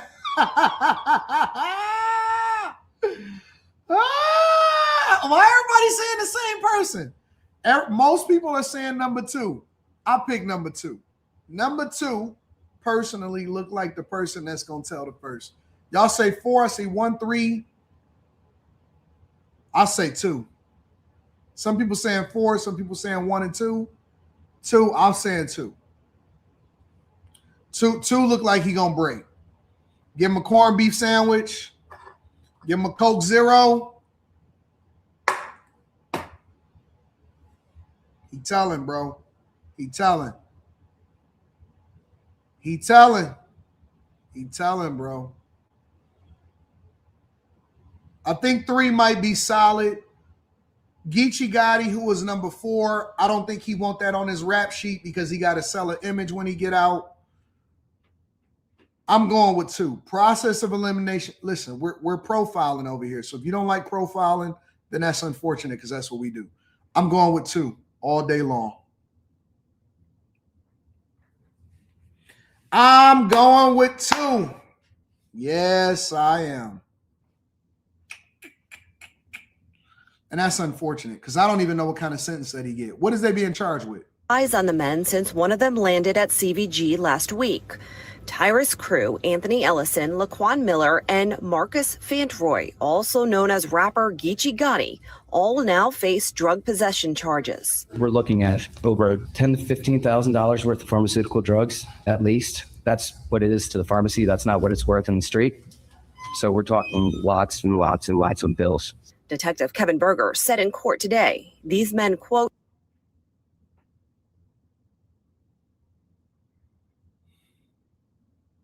yeah, he telling. He definitely telling. He looked like a teller. He looked like a teller. Mm-hmm. Look at him. I think that's prime telling right there. That's prime snitch behavior. Doing a little bit too much talking in court. Lots and lots of bills. Detective Kevin Berger said in court today, these men, quote, do. Yep, that's him. Everybody else looking straight ahead. Everybody trying to pay attention to what the judge is. He looking at the bailiff. He evaluating his options. That's a telling ass motherfucker right there. I can tell him. I can spot him. Got him, spot him. It's him. All of that teeth showing. Everybody else teeth ain't showing. Everybody got straight face. Lots of bills. Detective Kevin Berger said in court. See how my man looked at him? And nigga, why you still talking, bro? Stop talking so much. So we're talking lots. Let me put this shit in slow motion so y'all can actually see what's going on.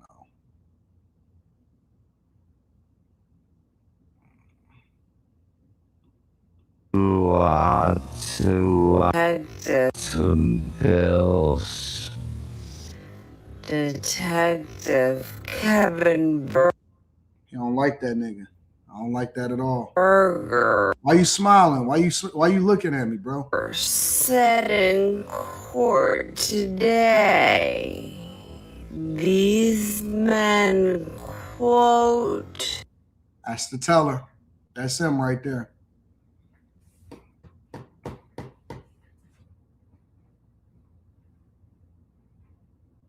We got it. We got the right person. If I'm a person, if I'm a detective in the investigation room and I'm trying to figure out who gonna break first, I'm bringing number 2 in there first. Hell yeah. Hell yeah.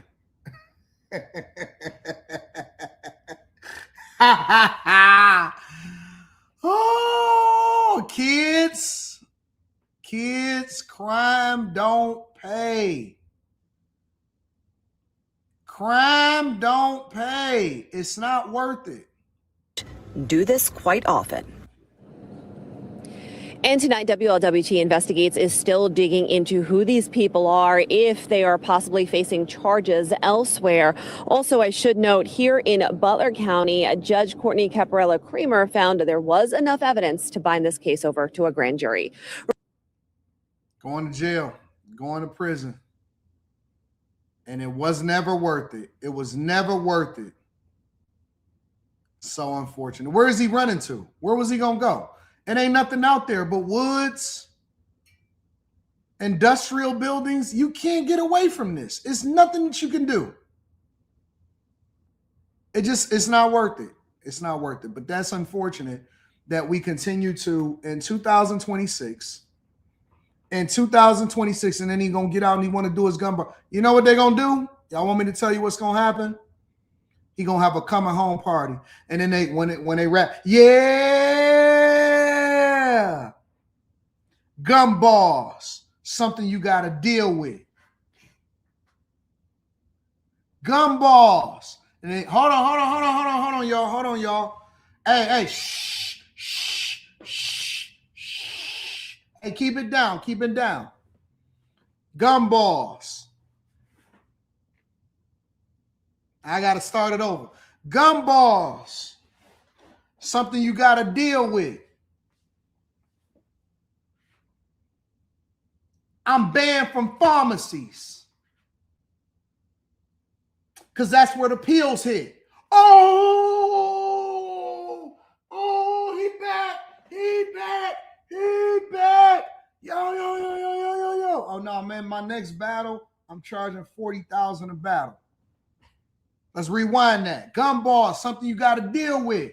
I'm banned from pharmacies because that's where the pills hit. Oh, Don DeMarco.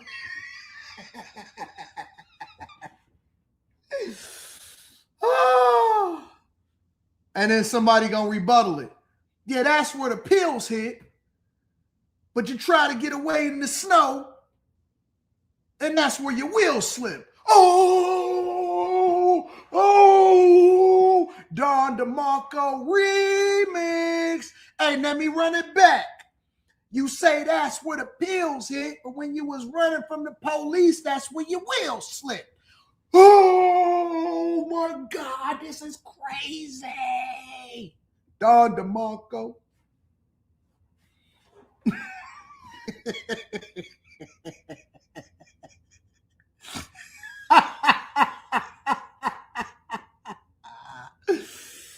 Oh, I am him.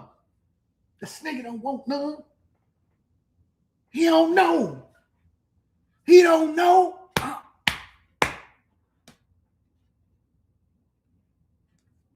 And let me get a water.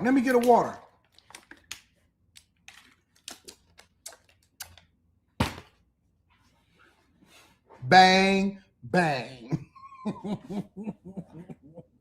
Smitter that.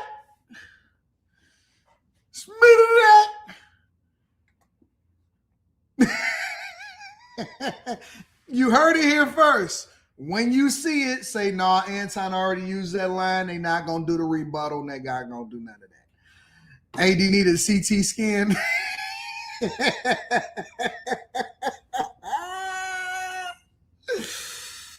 Oh, I've seen too much in my life. That's how I'm able to integrate all of this into this conversation. All right, y'all. Make sure y'all hit a like. Make sure y'all hit a like for the algorithm. Subscribe to the channel and turn on. If you're in the office, that's something you got to deal with. Yeah. Gumballs. See, they can't give you this on Fox News. They can't talk about the Geechee arrest. They can't do none of that. You know what I'm saying? I'm the person that can pull it all together, talk about what's happening in the culture, the community, give you some breakdowns from a financial perspective, and we can talk about the rest in the battle raps. You know what I'm saying? Let me see what's happening. Daniel, shout out to Daniel, always learning. I appreciate you for 2 of them. You hit me with the 2-1 balls. I appreciate you, the 2-1 balls. Oh, I might need to order my breakfast. You need to finish your breakfast. Q Executive MLE says, Executive Suite MLE says, Jay Morrison raised an immediate red flag with me when he was on a Breakfast Club in a suit with an ashy face and extremely chapped lips. Oh, Bruce Jones says, I'm late, but did you hear about Corey's trip to Iceland? Of course I did. I'm aware of everything. Manny Plays PC says, I'm slipping. I'm flipping. I'm falling. Can't get up. I'm slipping. Falling. I got to get up.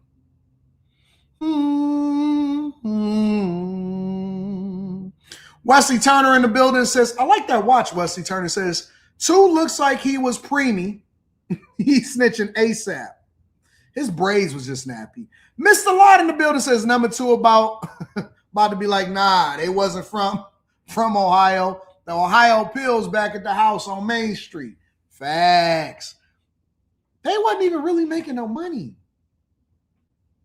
80 got bars. Facts. Shout out to OG Kindness in the building. Tremaine Butler says you need to be on Smack. Smitty that. Salute. I used to love watching Smack. TS Car Wash and Detail Service says thoughts on Jeff Teague and Zara Franklin heated argument. Let's pull it up. Because I only watched the little small snippets of it.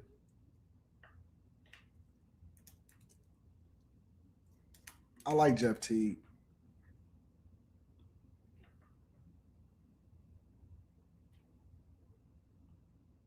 Jeff apologized.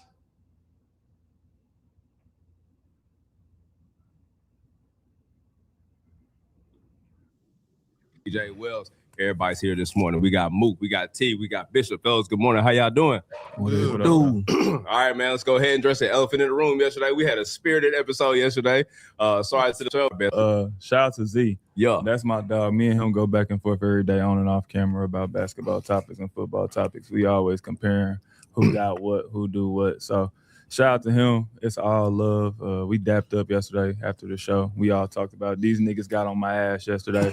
Mike got on my ass talking about, hey, he can go. When I said that or whatever, nigga, he was like, nigga, we 5-2 and we all won. So I appreciate that. And I apologized to him last night about the show, about disrespecting his name, because he's a diehard about his legacy and what he want to build and all the things that he got going for the Franklin. So I apologize to him about that. Y'all know I don't give a fuck about my accolades and none of that shit. So whatever he said to me, it's all good. I ain't giving a fuck. We all family. All right, that's cool. That's what's up. But I wanna actually see what happened. Was it live?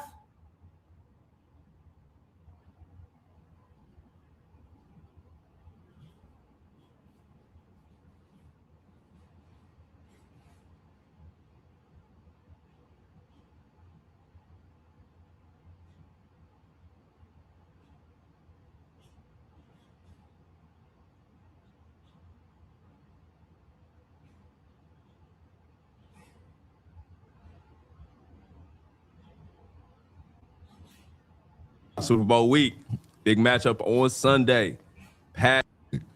Drake May has put the ball into harm's way throughout That's a playoffs. fact. Guys haven't caught him, All right, but he's thrown it to people. go. Let me find a full episode. 'Cause it had to be live.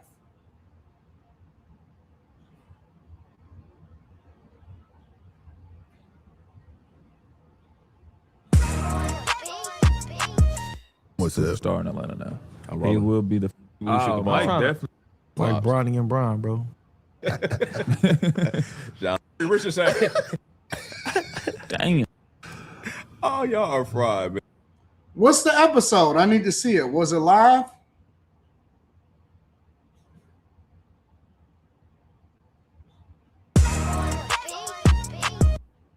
Get to a finals. Getting to a finals, young boy. I don't know. That's I said all y'all retired players keep the NFL alive. The whole argument. But I guarantee if Sam Darnold and Shedeur Sanders walked in the same room. Well, that's because we black. We care about. Turn that down. I'm just asking you a question. I'm asking you a question. Do y'all know that 6 other quarterbacks turned it down? I'm not taking nothing away from Shedeur. He Do y'all still shouldn't have understand made it. It fit our narrative right Based now. off of what you, I respect that move. I respect that. 6 other quarterbacks turned it down. That's why I Narrative got is it. more important than facts on the show. You know what I guarantee if Sam Darnold and Shedeur Sanders walked in the same room. Well, that's because we black. We care about Shedeur. I think more white people would know Shedeur. Because of Deion. He's Deion's son. I don't give a damn. You making my point. The whole argument, what I was saying, is that all y'all retired players are way more famous than y'all. Deion is a name brand. He bigger than everybody. I said all y'all retired players keep the NFL alive. They way That's more the basis famous of the argument. He's saying retired player keep the NFL alive. Like that's not y'all can say the same thing to the NBA. Listen, understand something. The difference between the NFL and the NBA is the NFL athletes aren't able to play as long to keep maintaining this shit. When Bron retires, y'all shit is in real trouble. Steph Curry is still famous. Kevin Durant still famous. When Bron retires, y'all in real trouble. That's all I'm gonna say. That's all I'm gonna say. At least we had. Hold on. At least we had a Patrick Mahomes. Shea Gilchrist is still right off the. Shea is famous as fuck. When LeBron James retires, it's different. LeBron is different. Y'all talking about guys? Yes, you talking about these? Yeah, those are great players. They're well known. They're household names. We have household names. Tom Brady was the one. Patrick Mahomes is the one. Pat was hurt this year, and the NFL sucked. So what? You're literally just saying things. You sound like a little kid. You sound like a little kid. What's a great year for the NFL? Let's be adults though. But this is a great year for the NFL. You don't gotta be a little kid, huh? The coach was relevant for a bit. This is not a great year for the NFL. How do you figure that though? This was a bad year. You had the weak ass Patriots. The Patriots suck. They ain't beat nobody. But the Patriots got one of the biggest markets in the NFL. I'm not saying, but they came with a Drake May. Nobody had this shit. Mike Vrabel got to the team. Come on, bro. Nobody had the Patriots doing shit this year. It was a great story. It was a weak game, for sure. All right, let's actually get into the game. It was a defensive game. It was a defensive game. It was a defensive game. That's a part of the game, though. Nobody watched that shit. Shout out to Kenneth Walker, Super Bowl MVP, the first Look, who is that? Davis. You do know that the Super Bowl puts NBA ratings. What's his name? Hold on, let me ask you a question. Do you do know? Hold on, Jeff. What school Kenneth Walker went to? He went to Michigan State. You didn't know that. But listen, I didn't even know Michigan State had running backs. Let me say this. I know them for football. I know them for basketball. Nigga, if it wasn't for you, who is Michigan State head coach? We gonna say Tom Izzo. Nigga, who Wake Forest head coach? What we talking about? We don't know who anybody head coach is. What are we talking about? We know Michigan State Tom Izzo still coach? I don't even know where he at. Yeah, it's last year. God bless him. I don't even know where he at. Shout out to Izzo. Great Jeff, coach. Jeff, let me ask you a question. You do know in TV ratings, like the NFL puts like the NBA. We know like more people can play it. We get it. I'm saying though, you know nobody watches the NBA compared to the NFL, right? Yeah, you know that y'all actually having y'all worst ratings year in a long time, right? You know that? Who got more money? The league? We talking leagues? We talking players? Players.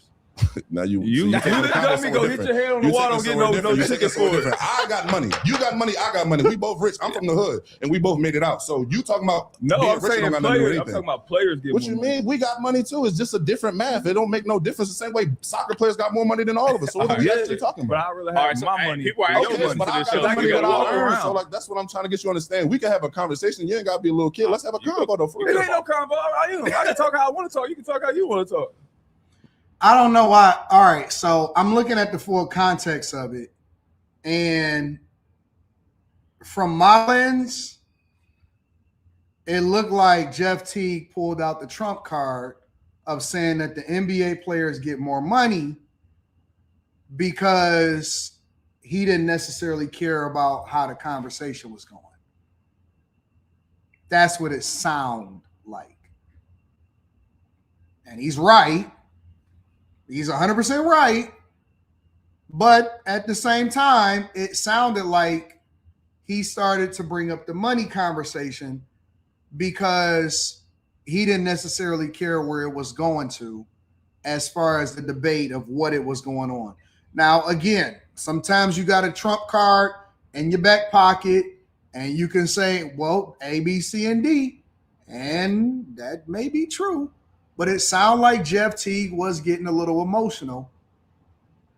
And it doesn't mean that he's not right on his points, but it sounds like he moving the goalpost into the money because maybe he not necessarily agreeing with the way that the conversation is going.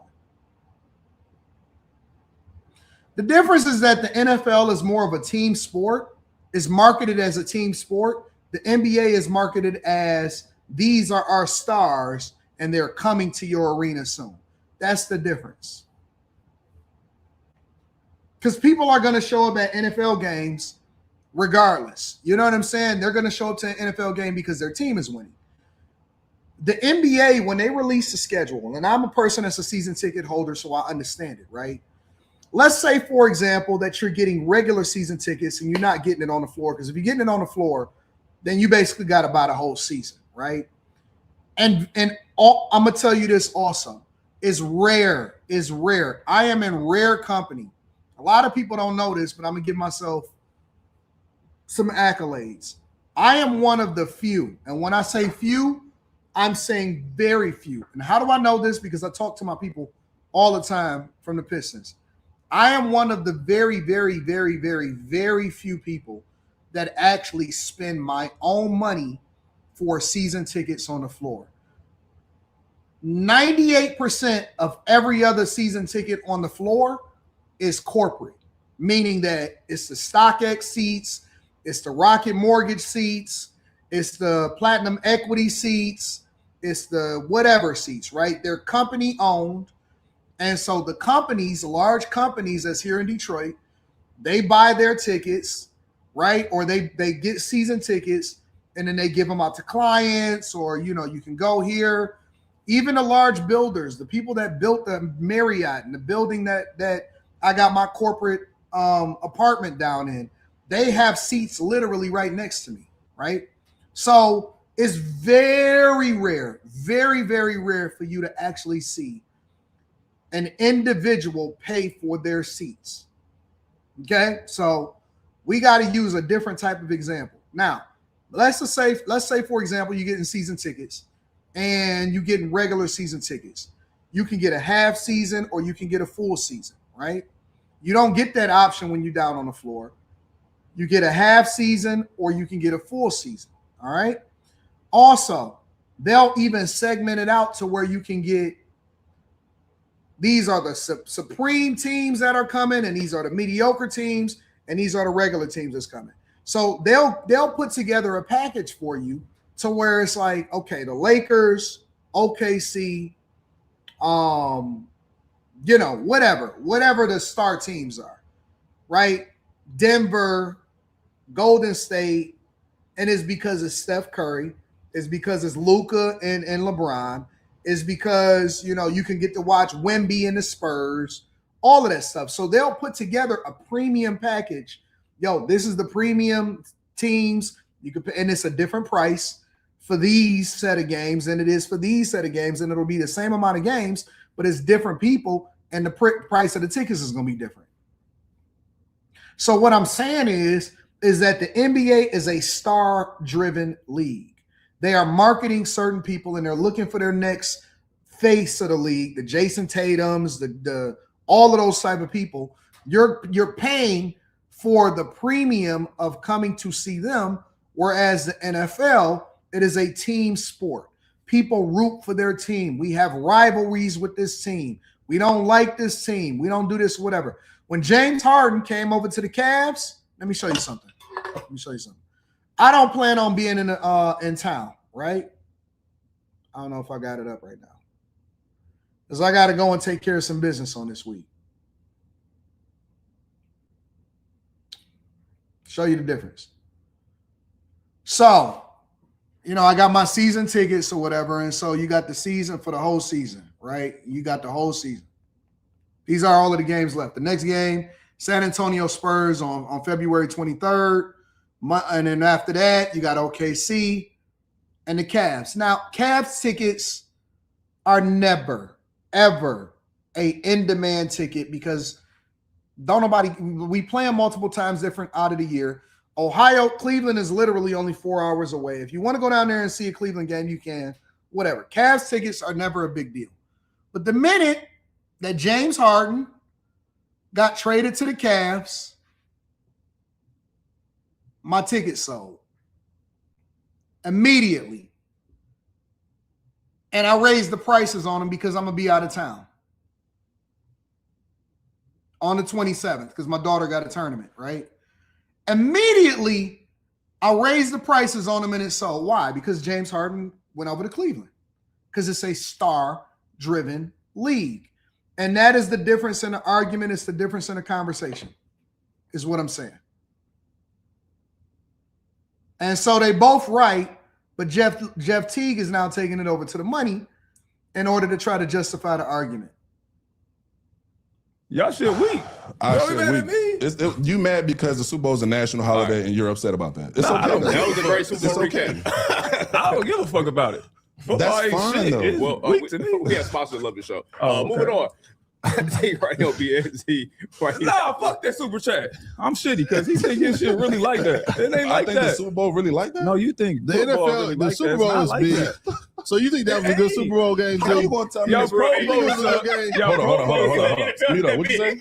Do you think it was a good game? I thought it was a great defensive game, but in terms of like for casual viewers and people watching, See, Jeff is still stuck on it. He like, y'all Pro Bowl suck, this and that. And he already done moved on and he talking about the Super Bowl. the game, I can understand why y'all not interested, but I can break down the game and show you the game within the game, and it's like it was a great defensive game for football fans. That's what it cares, bro. You don't care, Jeff, and that's okay, for my football brother. fans. The Seahawks fans care. That's what I'm saying, though. That was the first running back to win Super Bowl MVP since like the 90s. That's thorough. Since Terrell Davis. I'm glad they gave him MVP though. Yeah, Sam Darnold got one of the best comeback stories in sports. That's real thorough. Shout out to Sam Darnold. He did this I was fucking watching thing. that game. I said they better get that Yeah, man. Mike McDonald, the head coach for the Seahawks, is probably the best defensive mind in football right now. He needs to be honored and football down, man. He Where one the of the stars best. at, gang? He changing the game Where the defensively. star? Where the Ray Lewis is at, man? Ernest Jones just got his second MVP and he all pro. Man, who Ernest Jones? Man, give me some names, man. I need to know the household names, cuz. You want to like know the household Zion, names. I read, they're gonna talk over they had to tell me you play on the team the first time y'all did the interview. I said, who is this nigga, DJ? He said, "Oh, see, Jeff, you taking it somewhere else, Jeff. Jeff, you taking it somewhere else, They Jeff. said you was a Pro Bowl linebacker. I said, who is this nigga? Jeff, DJ am I lying? Jeff, you taking it somewhere else, Jeff. You taking it somewhere else. You ain't I gotta just take like it there. I just You like taking it somewhere else household because names, you bro. taking it somewhere else. I You like taking it somewhere household. I like Jeff, household. you are not a household name. You I have to talk for this. Like that's what I'm saying. So like, Yeah, I think that Jeff Teague is in the wrong on this one. I don't know why he throwing him under the bus. I don't know why it's getting personal. Honestly, I don't know why it's getting personal. I don't know why it's going somewhere else. Yeah, Jeff is wrong. Jeff is wrong 100% in this instance because he making it personal, and I don't know why he making it personal. Because the dude ain't even talking about that. He talking about the game. He talking about the Super Bowl. He talking about the popularity of the league. He's talking about whether fans should support it, what real football fans want, all of this stuff. Now, I think that the Super Bowl was boring as a casual NFL fan, but he's passionate about his sport. I don't know why it's turning personal. Based off your NBA career, you wasn't a household name, so like, That's relax. why. Are you making my point? But that's what I'm saying. I That's know why the it's household cool. names Like, in the NBA. household names get the You growth just and go told me over their Ernest time. Jones was a household name. He's not. He just got his second Super Bowl. He just got his first All-Pro. He's building his career. He's in his fifth year in his league. I know. You just told me. All right, close the statements. Y'all been going to the last 2 minutes. He I in don't his want to argue with you. rookie deal, right? I don't want to argue with you. We can have a real conversation. If you want to really talk a point, we could build on it, though. I'm trying to tell you, legacies are built over time. We know Those that. boys are We just starting telling you legacies. Odell So, like, Beckham how was you- lit in his first year. Did you know who Odell Beckham was in his He first plays year? in New York. Same way we all know who Jackson Dart is. That's Same a reason fact. why Michael Parsons Not was really, so though. popular, They so ain't lit, lit. because he played in the biggest market. That's how that They're goes. not really that lit though. All of that is Like Odell Beckham is still famous right now. Michael He Parsons is still not goes lit. to the Super Bowl, and everybody's Odell Beckham is here, and he's wearing Jordans tonight. Odell Beckham, I'm respectfully, like he's a superstar, but there's guys that moved on since him, bro. I'm not saying he's still Stephon a Diggs superstar. played in the game. Thank you very much. Got Cardi B on the side like that. Odell going Beckham on, bro. Is not Odell Beckham not as famous as Stephon Diggs? It's probably more. Come on, bro. What are you talking about? But- He ain't played football in 2 years. Stephon They Diggs hot got like his this. own sneaker. He got his own ASIC. He just did the fashion war for Tom I'm Brady. not He got saying all he kinds not of shit. lit. Niggas got I'm not motion. saying- Yeah. They should have thrown the fucking ball. Well, He man, didn't picked get on the anybody rock. say. I'm not saying he not lit, but you making my point. All right, we got to move on. We've been going to check the last 3 minutes. Let's get in super chat this morning. T. Gary on BSZ, right? You have to let NFL players come to the stardom. Is it more? Yes, y'all faces are in it. That's okay. But That's a all big that- problem. Y'all What? don't show your face. Yeah, well, my brother, I'm putting my helmet on. No, I'm not I'm saying. I'm not saying. I'm not saying not to. I'm saying that's what. That's a reason. It's about CTE without But the that's what I'm helmet. saying though. Like also feel like when it comes to like basketball compared to football, like football is more about the game and the league, whereas though it's more about y'all, which is okay though. He's right. Like, that's not a big deal. point. It's just He is 100% right. He is 1,000% right. soccer. I'm though. just saying we just can't see y'all. We can see basketball players. That's fine though, but like it's about the game. The game of football is different. And also, the math is way different. Like y'all have 15 guys on your team. A superstar or 3 changes the whole situation. 3 superstars on your NFL team does not change your team. Trust me, it don't. It's so many different dynamics. There's too many things that's going on. Football is the ultimate team game. It's 53 people on the team for a reason. That's crazy. Kenneth Walker played at Wake Forest and went to Michigan State. Exactly. This nigga went to my school. I didn't know it. Get the fuck out of here. Your point is ass. So hold up. So because you didn't know who went to your school. They glazing. His friends is glazing him. His friends is glazing him. Like his friends is hyping him up. His friends is, all of this stuff. I'm just telling you, bro. He's right. He's 100% objectively speaking. Now this becomes everybody is riding the coattails. Everybody is giggled. No. Because that's their homeboy or whatever. Yes men. Facts. Yes men. Facts. But he's right. He's 100% right. You didn't know who went to your school. He didn't even play Wake Forest. He said, "Who went to Wake Forest?" I didn't even know. This nigga is a demon deacon at heart. I didn't even know. He's demon deacon at heart. This nigga is crazy, bro. Y'all niggas is clowns. Shout out to Kenneth Walker. Look, somebody, football player hit your bitch at Wake Forest or something, man. Something had to go on, man. There's no reason you got too much hate in your heart. There's too much hate in your heart, bro. Yeah, that's why I'm saying. You got too much hate in your heart. Young boy just won. He just won Super Bowl MVP. Salute to Kenneth Walker, man. Shout out to him, man. Shout out to the people that play the extra. Is this nigga because he always start to hate with basketball. What I So I'm always protect. I didn't see him say nothing hating on basketball. Oops. Yeah. What hate did I do? When I first met you, said I hate basketball niggas because y'all get money, nigga.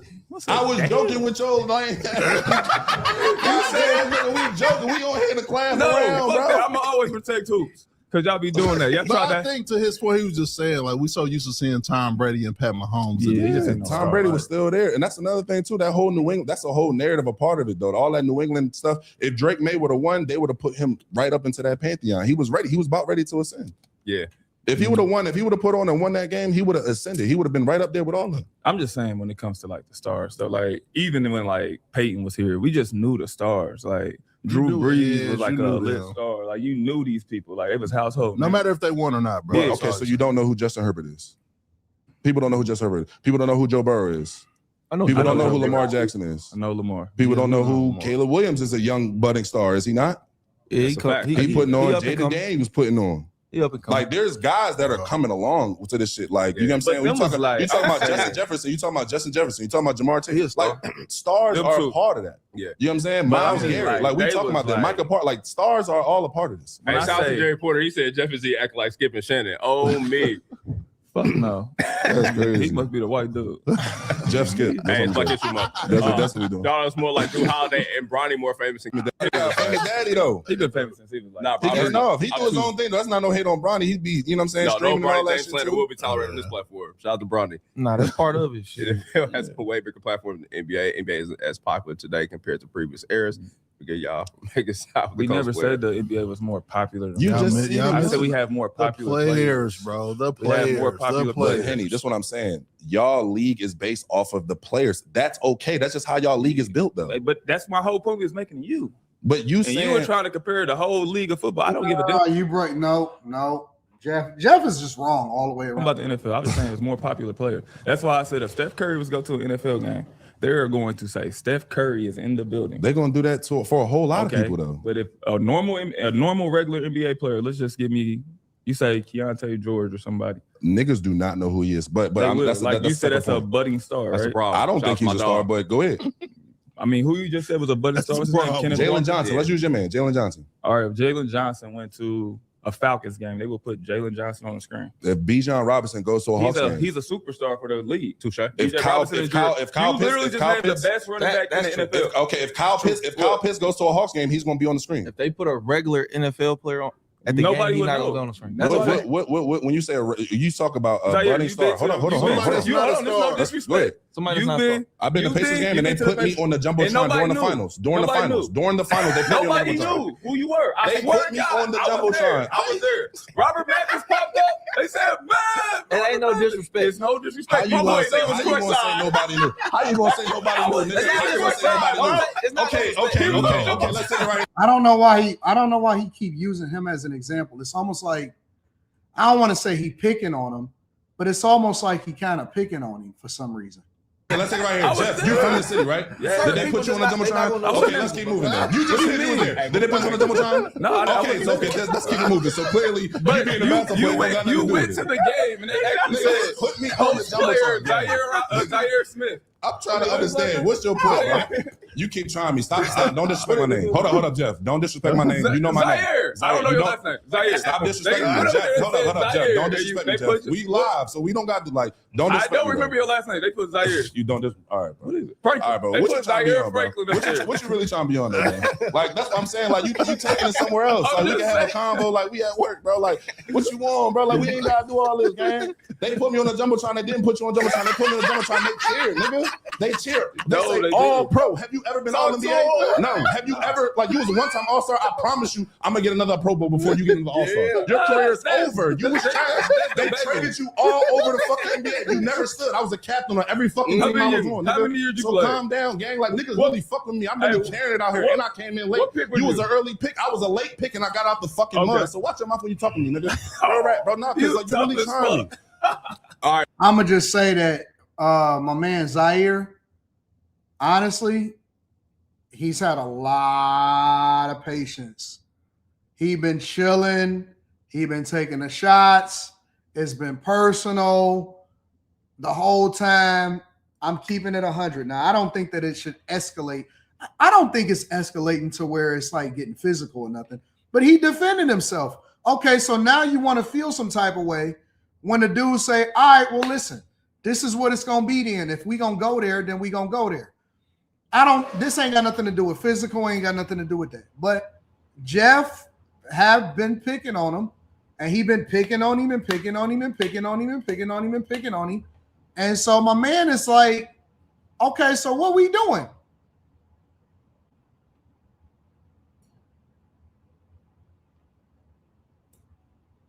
Now he's standing up for himself. Now he defending himself. And so now people want to look crazy at him. No, he eating. He eating now. People are actually Y'all watching really this. tripping. We live. We don't have to do this. Hey, we have a show that We people don't are have to do watching. this. We live. We don't have to do Get the fuck out of this. here. We live. We Yeah, don't have I'm to proud do of you. this. You had a- We you live. had We a don't have good to do career, this. We bro. live. We don't have to You do have a this. good career, bro. Don't disrespect my name. That's all I'm gonna say. We don't have to do that. Everything is cool. You ain't got to disrespect my name. No disrespect. You I'm saying. win, big dog. You win. I'm saying. You the GOAT. play Hey, you that the role, GOAT. but it's You one of the cool. I'm best. saying you. See, this is that, and that's that gaslighting shit. No. You win. You the GOAT. You had a great career. No. One of the best, bro. I don't know. You play what- that role is cool though, but like wrong? just don't disrespect my name. That's all I'm asking. What? Just don't disrespect my name. That's all I'm asking. Come on, Man, y'all. fuck out of here, my nigga. You good though?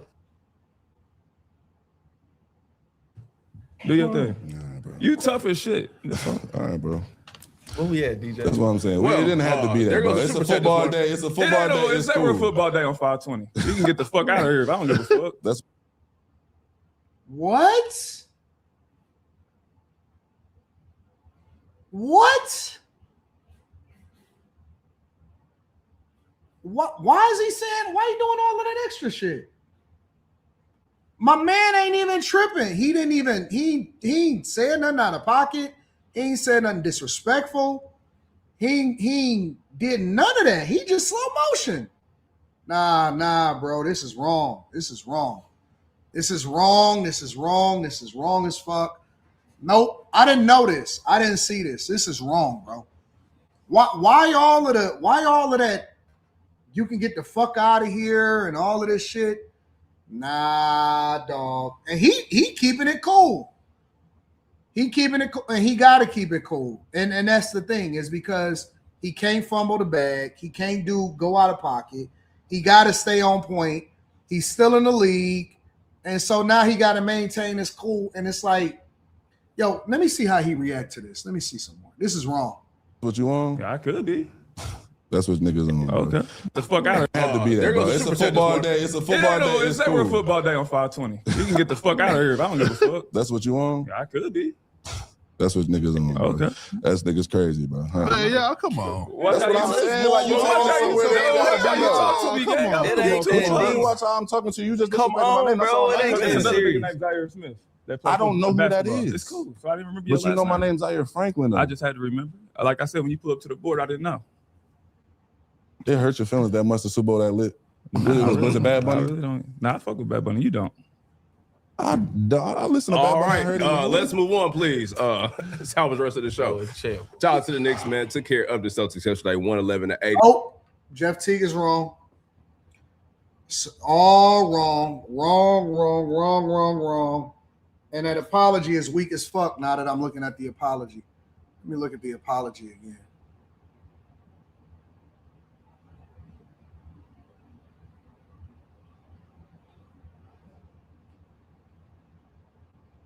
Fuck, we all family. We all. Sorry to the listeners who was driving and hearing this. I'm sure it did not say me and him go back and forth every day. It's blowing my shit up, but best foot forward, man. And y'all definitely let us know about it. Oh, facts. Yeah, it's blowing my shit up. But shout out to Z. Yeah. That's my dog. Me and him go back and forth every day on and off camera about basketball topics and football topics. We always comparing who got what, who do what. So shout out to him. It's all love. We dapped up yesterday after the show. We all talked about it. These niggas got on my ass yesterday. Mike got on my ass talking about, hey, he can go. When I said that or whatever, nigga, he was like, nigga, we 5-2 and we all won. So I appreciate that. And I apologized to him last night about the show, about disrespecting his name, because he's a diehard about his legacy and what he want to build and all the things that he got going for the Franklin. So I apologize to him about that. Y'all know I don't give a fuck about my accolades and none of that shit. So whatever he said to me, it's all good. I ain't giving a fuck. We all family. We all love. But come on, man. Yeah, and normally Zaire would be here on the Tuesday, but he is on vacation. My boy is free. Obviously, he apologized, so that's all that matters. So, I mean, an apology is an apology. If he said I apologize to him for disrespecting his name, then he apologized. So I'm with that. So, making it right is cool. Everybody, everybody seemed like they back in good standing and stuff like that. So that's all you can do is ask for an apology. I think that Zaire Franklin, I think that's his name, Zaire Franklin, I think he handled it perfectly. I don't think that he could have handled it any differently or any better than he handled it. And he stayed in frame. He stood his ground. He defended himself. He stayed in frame and he stayed on top of it. That's a hell of a He apologized. What else you want from him? He apologized. He didn't say that he was right. He said, I apologize for disrespecting his name. And he kept it moving. What else y'all want the nigga to do?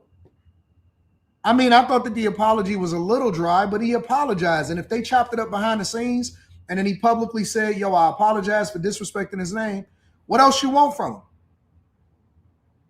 Because what happens is what they talked about behind the scenes. What he said on camera, now he's just giving y'all the context. And he said, again, I apologize for disrespecting his name. I don't see what the problem is. So as long as they chopped it up and they cool and they made it right, keep it moving. I'm with it. They cool on that. Everything is good. So make sure y'all hit a like for the algorithm, subscribe to the channel, and turn on your notifications. That was interesting. TS Car Wash and Detail Service, shout out to you for recommending that. What you know about Anton Daniels? Young boy. It was really Anton Daniels. It wasn't Anton Daniels. It was Anton Daniels. Thoughts on Yayo on the Vlad interview? I didn't watch it. I only seen the cover of it. I need to watch it before I comment on it. I don't think that he should have ran the Vlad, but that's just my opinion. But I haven't watched it yet. TS Car Wash and Detail Service says Breakfast Club said YouTube views dropped since the Netflix deal. Their YouTube views dropped since the Netflix deal? Yeah, I bet it did. Do they still put up the same content?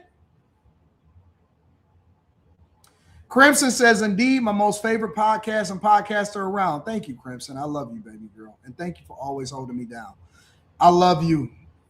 Call me Mr. Bibb says, a little bit of support from the East Side. Shut up. Man, listen, ain't no little bit. That's a lot of it. Anything that y'all give is appreciated.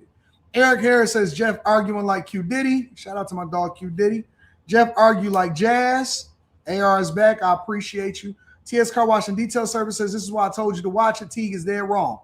Yeah, but he apologized. So we got to give him grace. Sweep it under the rug. Keep it moving. You know what I'm saying? Hold on. Somebody said something in the chat. I want to see if I can find it real quick.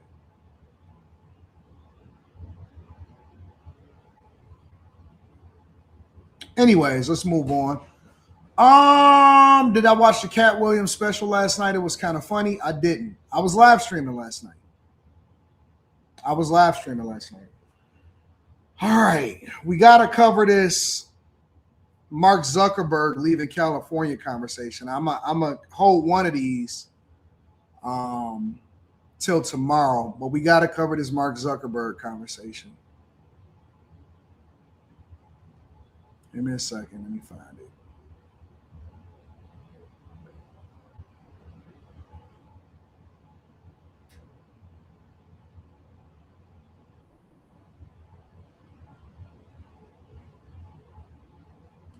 Mark Zuckerberg could be the latest California billionaire to land in Florida.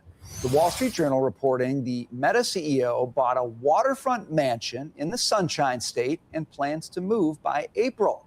Zuckerberg is among the latest of the ultra-wealthy fleeing California as state lawmakers threaten a massive wealth tax. And Florida real estate agents are telling the Journal they've been working nonstop, showing properties to Californians since the new tax was proposed. So I picked this story for you, Jackie, because it's Mark Zuckerberg, and he's moving to Florida. He's a Republican now.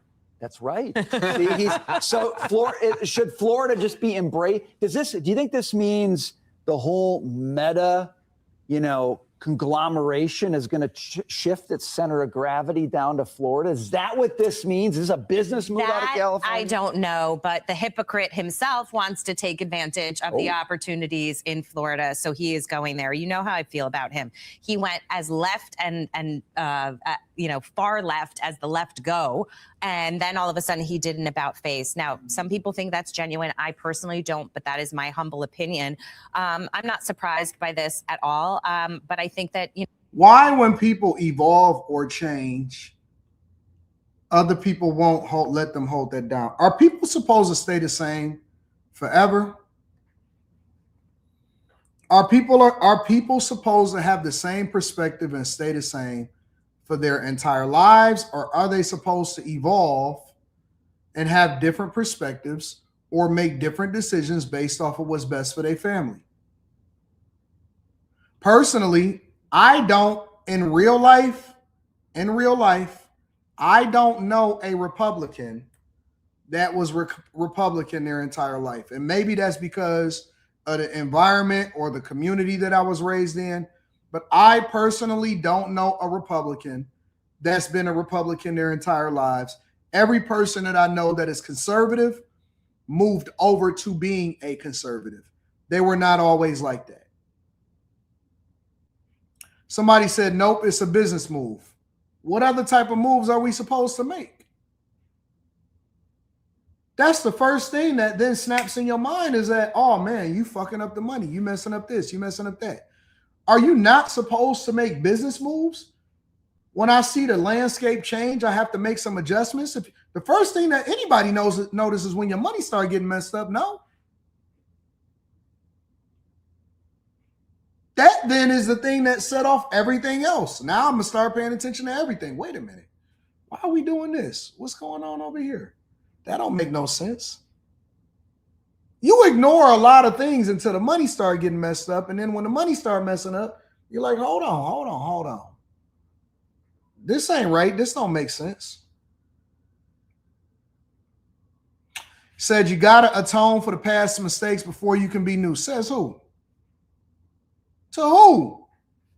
Where y'all getting these rules from? Okay, so let me ask y'all a question. Are y'all living by the same rules? In everything you do, when you change your mind, do you atone for the past mistakes and be accountable for the things that you said or did? And do you go and reach out to every single person that you offended once you get this epiphany and you like, you know what? I am different. Do you go back and you try to make it all right? Because the thing that I'm asking is it good for them, but it's not good for you? Why can't people make their adjustments, evolve, have a different perspective, and make different decisions? Where's this extra accountability that y'all throwing up? No, that's for you. Y'all want people to do it for you, to make you feel good about their decisions, but it ain't about them. It ain't about you. It's about them. If me and you have an argument or me and you have a debate and I say, no, man, I like public school. And in order for my kid to become well-rounded, they need to understand that public school is the best form or whatever, so on and so forth. And you say, hey, man, nah, bro, private school is where it's at or homeschooling is where it's at. And I say, nah, bro, you're wrong. And then a year later, I decide to take my kid out of public school and put him in private school because I realized that I was off. Do I have to come to you and say, hey, man, you know you was right about that? It's cool. It'll be nice. It may, you know what I'm saying, make us feel better, but you don't owe nobody nothing. You don't owe nobody nothing. You don't have to go and announce it and make it right before you pull your kid out and put him in private. Now, if I run into you and say, hey, man, you was right about that. Or you say, hey, man, yep, remember when I said this? That's a whole nother conversation. But this, man, ain't nobody about to do all of that. Atone for your past mistakes. I ain't got to do nothing. No, all eyes, for example, are on this trial right now. What did Meta know? What did Mark Zuckerberg know with respect to children, problems that were occurring on their application, content that was on there that spurred issues for people that are, devastating. So I'm curious to see what happens with him, but I'm not surprised at all to see him trying to work the system. His new neighbors, Dagan, in... You don't need to I know who they are. Tell us who they are. Bezos and his wife. Sanchez. That's Carl right. Icahn. Yes, sir. Ivanka and Jared live on that island. Tom Brady. That I do not know. Yep. Tom Brady does. Tom Brady does. He got the house when he busted up with Giselle. And now Zuckerberg. So a nice neighborhood, a good barbecue in the neighborhood potentially. If I had the money, None I of would those not people buy seem on fun that to hang island. out with personally. It's just bless you. Thank you. It's just a enclave in and of itself. It's very fancy. Go look at it on Google Satellite. You have to be potentially, depends on the way this law is written, you had to be out of California, I think, before January 1. To miss the tax. It's retroactive, Right, it's which retroactive. is wild. Potentially. I don't think it's going to be Legally, enforceable. we can talk about legality. Okay, but Zuckerberg and his ilk, like a Bezos, they have so much money that they have homes everywhere. Yeah. They have... Doesn't matter where your home is. It matters where you live, where you spend the majority of your time. The way that they evaluate your residency is if you spend an X amount of time. You can own a home in wherever state, but then you can spend the majority of your time over here. The way that they evaluate, you can rent a home over here, you can own a home over here, but you can spend the majority of your time of the year over where you rent the home. That is where they're going to tax you and consider your residency, right? In most instances. Now, if you're an athlete or you're an NBA player, you get taxed in every city that you play in because they want to get that revenue and stuff like that. But my point is that is where they consider your home base or your residency.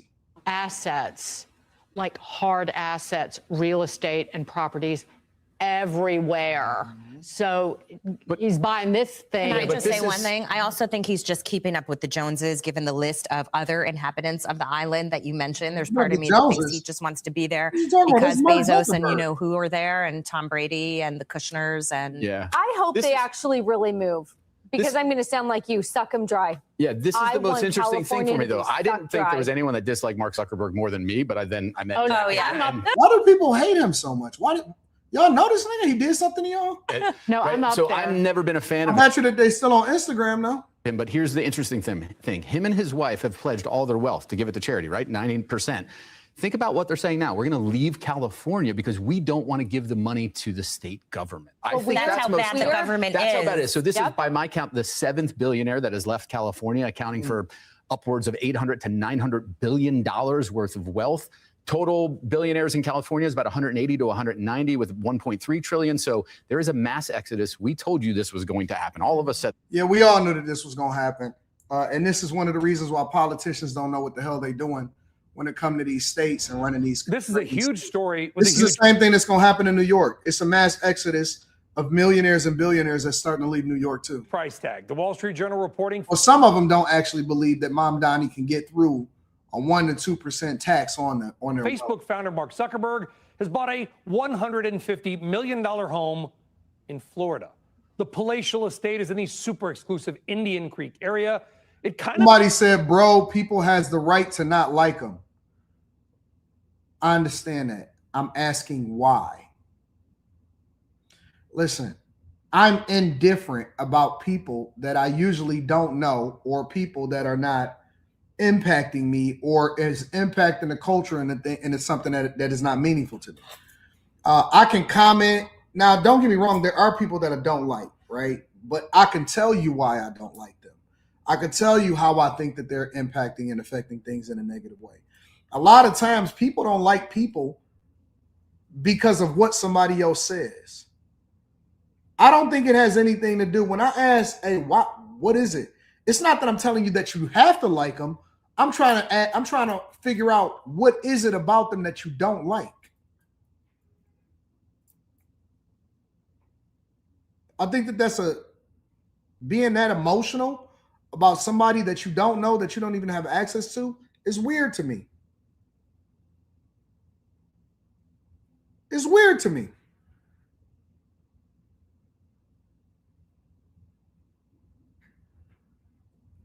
Okay, so let me ask y'all a question. Based on censorship and COVID. Okay, cool. So I'm assuming that you don't have a Facebook, you do not have an Instagram account, you don't use WhatsApp, you don't use any of that, right? Fair enough. You said based off of censorship. So that means that you got off Instagram, you don't have an IG, and you don't have Facebook, you don't have WhatsApp, you don't use any of those platforms, right? Tell the truth. I'm going to wait for you to reply. Because if you still using those platforms, and that's fake outrage to me. You don't really not like them. You just feeling some type of way about it, but you not. See, when somebody don't like somebody, they completely divest themselves from it.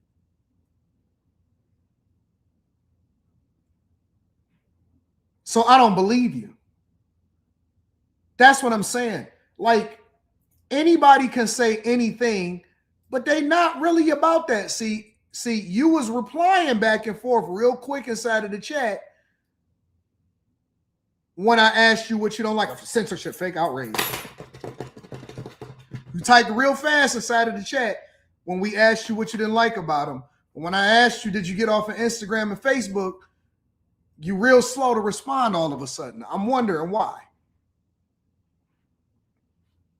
I know I'm right. I know I'm right. I know I'm right. I don't believe it when people say that they don't like certain things. Bullshit. Bullshit. It's 100% fake. It's fake outrage.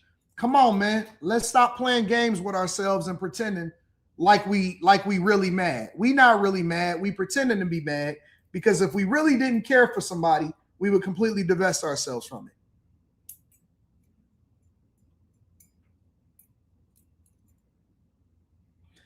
Your car says, I don't like banks, but my money is still in them. Nope. You don't like interest that you have to pay on loans. You don't like predatory lending. You like banks. You may not like a CEO. You may not like a particular bank. You may not like a particular lending practice. You have to separate what you don't like about banks. That's like saying, I don't like houses. How can I make a blanket statement and say that I don't like houses? No, I don't like a house that is in California that is being overtaxed, that they putting property taxes on, and X, Y, and Z. We have to start being very, very specific. Very, very specific. You cannot just say on a blanket statement, no, I don't like banks. Yes, you do. Yes, you do. Because you can go to a credit union, right? You can do a lot of different things. You don't have to keep your money inside of a bank.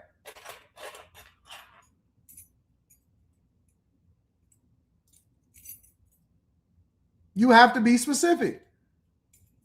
You can't just make a blanket statement like that because I don't think that we're adding the context.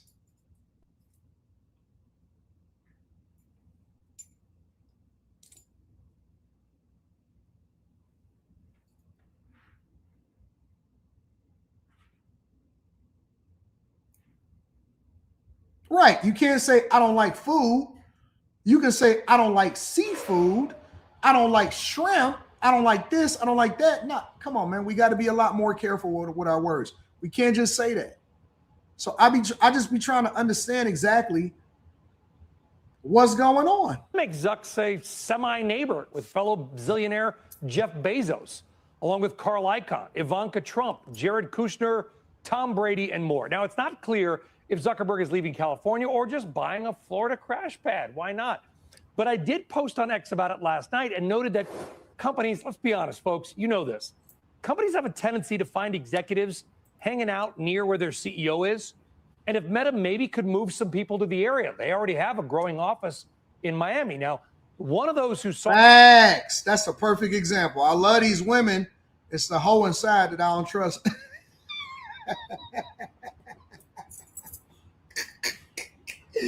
Bro, if that is not one of the most accurate assessments that I've ever heard. That is an accurate assessment. Oh, man, listen. I don't love the fact that I can't trust you. I love women. But let me go and get this. Where's this documentation that I need to sign when you come in here? What's going on here? I love women. But let me give you this non-disclosure agreement for you to sign, okay? Make sure you read the fine print. Let me get your ID and let me make sure that you see this. Non-disparagement. Part 5. I love you. Now go ahead and sign this paperwork so that I can feel comfortable around you a little bit more than I was before you got here.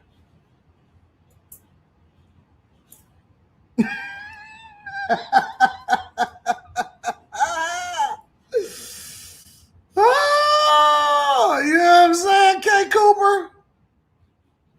Oh, no. Oh, I love them. No, I can love you. I can understand you. Listen, I love wild dogs. I love watching them. I love seeing them hunt. I don't want one as a pet. I like movies. That don't necessarily mean that I want to sit at a production studio. You know what I'm saying? What we talking about? No. I do. No, I love it. I loved Avatar. Fire and Brimstone, whatever the latest movie is. I loved it. Absolutely. Fuck. I don't like Robert De Niro. Hate him as a person. Love him as an actor. Love him as an actor. Can't stand him and his liberal woke punk ass. But that ain't. I'm always gonna be watching Casino and Goodfellas and Heat. I'm never gonna stop watching it. You know what I'm saying? Never go. You know what I'm saying? Can't stand that motherfucker. Love the movies that he acted in. That nigga's a good actor. All the post that responded was hedge fund billionaire Bill Ackman, who responded to my tweet and said, quote, California is toast. Self-immolation, end quote. Ackman is referring to the state's high tax rate for top earners. This issue obviously getting a lot of attention. Does it actually mean anything other than a rich guy buying another home? Let's talk about it with CNBC's wealth editor, Robert so you Frank. still don't Frank, understand? Somebody said somebody acting like they don't understand what I'm saying. Okay. They say I'm contradicting myself. All right, let me give you a better example. I can love a person, but I cannot like something that they do.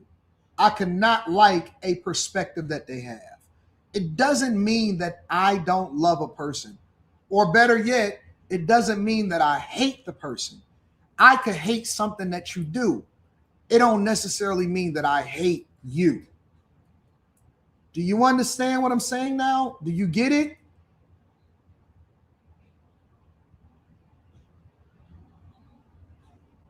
I'm able to objectively separate what I don't like about you from the rest of what I do like about you. I don't have to hate you in order to hate a decision that you made or hate an action that you participated in. You understand now? That's not a contradiction. That's life. I love my daughter. Can't stand it if you was to talk back to your teacher.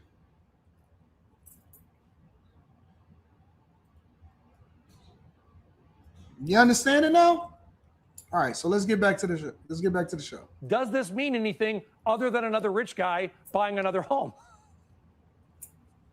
Well, it does mean something, Brian. It's an important story, but maybe not for the reasons that Bill Ackman is talking about. There are a lot of billionaires in California with their hair on fire right now, calling this the end of California because of this tax, which let's break down the facts. So this is a tax that would be a one-time tax of 5% on the They're getting the hell out of there. They're not about to subject any billionaire in California. Now, this has not gotten on the ballot yet. So number one, you have to get the signatures to get on the ballot. Number two, it has to get a majority of the voters in November to pass on that ballot. And three, and this is the most important thing, if this passes on the ballot. Let me address his last comment because I like to interact with the chat. He says, what does he have art on the wall that is of black culture that he hates? Fake Christian. It's a lot in there. It's a lot of broken up words. It's no commas. It's a lot of things happening with this. More importantly, I loved the artist that created it. All right. I love some of the albums and the music of what you see happening. This was created by a really, really good friend of mine, and she asked me to trust her vision, and I think that she did a phenomenal job. A phenomenal job. I love the artist more than I love the artwork. I love the artwork because of the effort that she put into it, and it's beautiful. And I love the music, but it doesn't necessarily mean that I love what we promote in a culture that's toxic for us. Absolutely. 100%. It's all kind of people up there. It's Music Soul Child. You ain't never heard of Fly. Ray Charles, you see that right there? Oh, I see a lot of people. What you won't do for love. I see Michael Jackson off the wall, up at the top. See that one up there? See that, MJ? Absolutely. Two things can be true at the same time.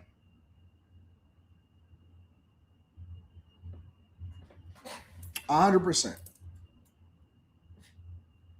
Yes, I mean, we do have to explain it sometimes because people are slow. People are slow. 100%. People are slow.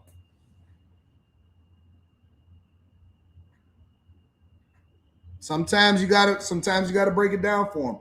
Make sure you guys hit a like for the algorithm, subscribe to the channel, and turn on your notifications. Sometimes you gotta break it down for the slow people in the back. Off Topic says the More I Like Flies, the Blueprint 2 song is a much better diss than the Takeover. It reminds me of You versus Everybody. I appreciate all of the value that you add into this world. Salute. Salute, big dog. Just a Brown Girl in America says, afternoon, Anton. Hey, chat. Hope all is well. What's up, baby girl? Yeah. Make sure y'all tap into the Patreon. Link is in the description as well as pinned to the top of the chat. We got a content creation session coming up. Live stream.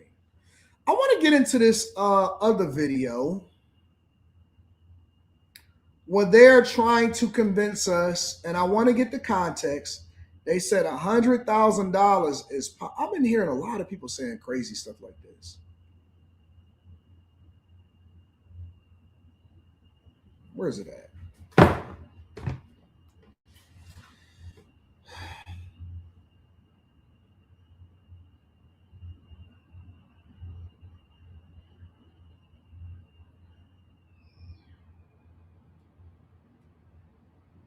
Today, 51. They say $100,000 according to Economy Media, why a $100,000 salary is considered lower class. Okay, well, let's talk about it.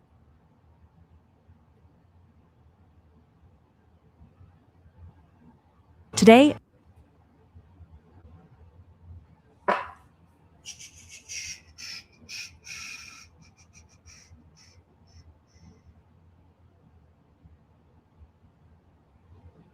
%51% of U.S. households do not earn enough to cover their basic expenses. A study released overnight by the University of Wisconsin Population Health Institute shows the wage many people earn does not nearly cover the amount needed for basic necessities. In at least 25 of the 100 largest U.S. cities, an annual salary of $100,000 no longer covers the basic expenses of a family of three. It used to be that a six-figure salary was like the gold standard. But nowadays, that may not be enough to make ends meet in certain parts That's a lie. It's all a lie.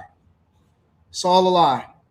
of the country, especially like New York or San Francisco, where it costs so much more just to cover your daily expenses. In many families, childcare represents a substantial portion of housing expenses, putting strong pressure on the household budget. In 2023, 67% of parents reported spending at least 20% of their annual income on childcare, while 89% said they spent 10% or more of their household income on childcare. 4 out of 10 Americans cannot pay an emergency expense without going into debt. 63% of workers say they wouldn't be able to cover a $500 emergency expense. Most people don't have $1,000 in the bank. Most people cannot handle a tire blowout or they're going to put it on credit. Additionally, 60% of Americans believe that a family of 4 needs significantly high income just to cover basic expenses and stay afloat. So let me ask y'all a question. When we're looking at all of these 60% of this and 80% of this and 90% of this and 20% of this, let me ask y'all a question because we got a lot of people watching this show right now. My first question is this. Where the fuck are they getting all of these statistics from and who taking these surveys?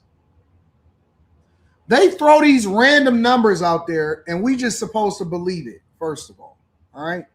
Let me ask the chat this. How many of y'all have ever been surveyed so that you can add into this context?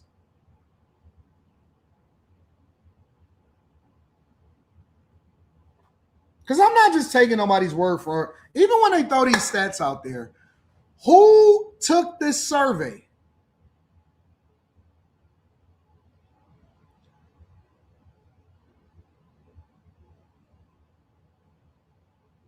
How do they know this? Because you can take a small sample size and then extrapolate that out to mean something that it doesn't. So who took these surveys? And where they at though? Where they at though? Where they at though?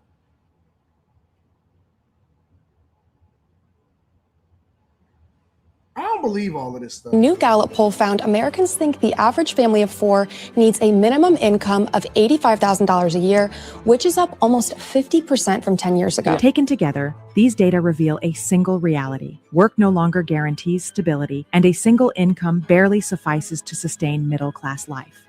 So why one income no longer pays for the American dream?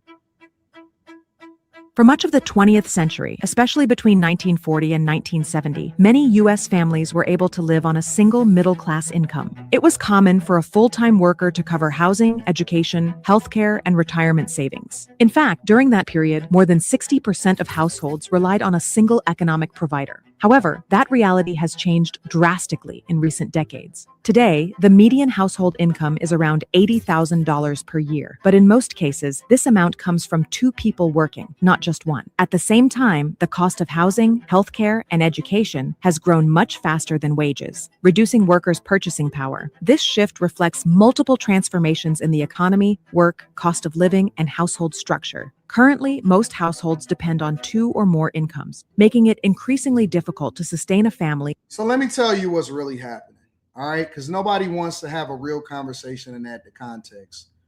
But I'm going to help y'all out. I'm going to help y'all out today, on this day, on this Wednesday, February 11th, 2025, 26.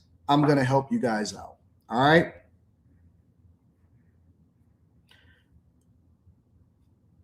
In those times and in that era where they had, and I showed y'all this the other day, 16% interest on a mortgage. How many of them had $2,000 cell phones, $1,700 cell phones? How many of them not only financed a cell phone, but also had to pay a phone bill individually for every single person that was inside of the house?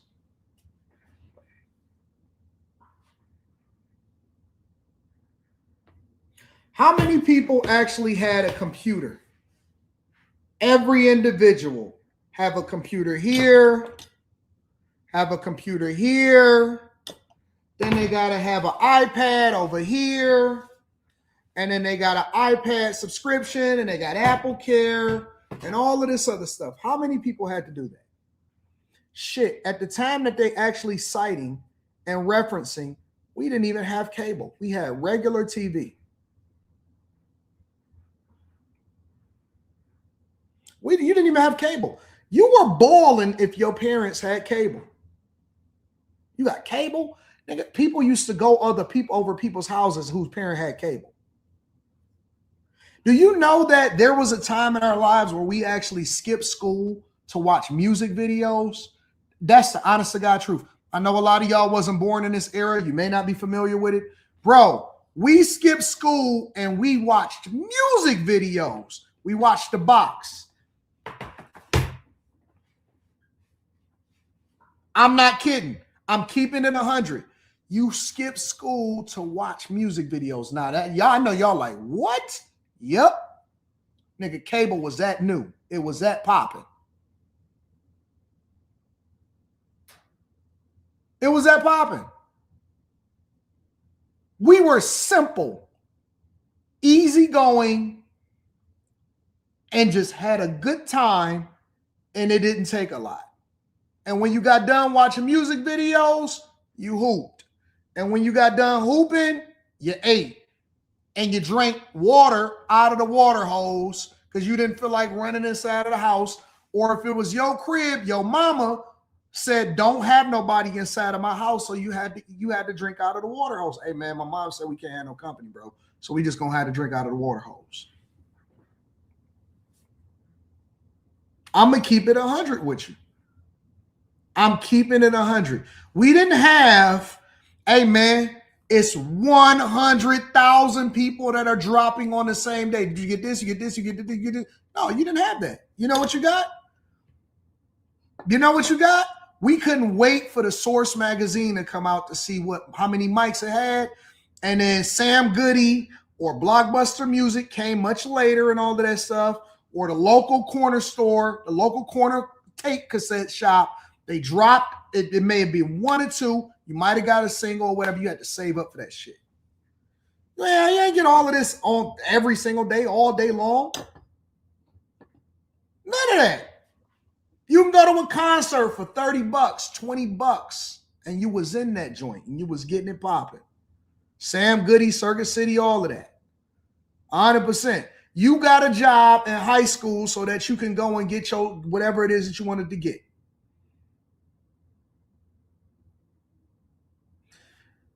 Hangmount TV, let me show you how dumb this person is. And I seen your little YouTube channel, a little dusty, but I'm going to give you a little bit of shout out. Only C students did that. My parents wasn't about to let me skip school. Cool. That's the whole idea behind skipping school. Your parents didn't know, dumbass. If your parents knew that you skipped school, then it wasn't skipping school, it was an excused absence. They let you stay home. That's not skipping school. Skipping school is going to school under the premise that you're going to school, but you're going to do something else. Why would your parents let you skip school? That's why you hang TVs, and that's why I'm rich as fuck. That's the difference, my nigga. That's why A and B students work for C students, because we could see between the lines, and we realized, hey man, I'm about to graduate anyway, and I already got accepted into college. What the fuck I'm still worried about whether I get an A or not for? I'm already in. Why would a parent allow for you to skip school?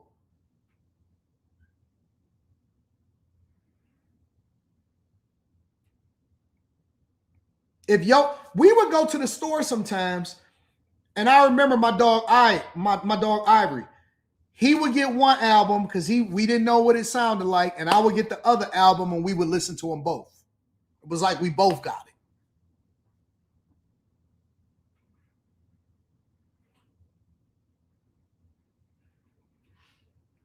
I'm keeping it 100. The reason why life was less expensive is because we didn't have as many expenses. Everybody wasn't wearing fucking Chrome Hearts. Yo, y'all skipped Jordans and y'all went to Balmain, Gucci, Louis, Balenciaga, all of this shit. Kids is buying $1,300, $1,400, $1,500 hoodies.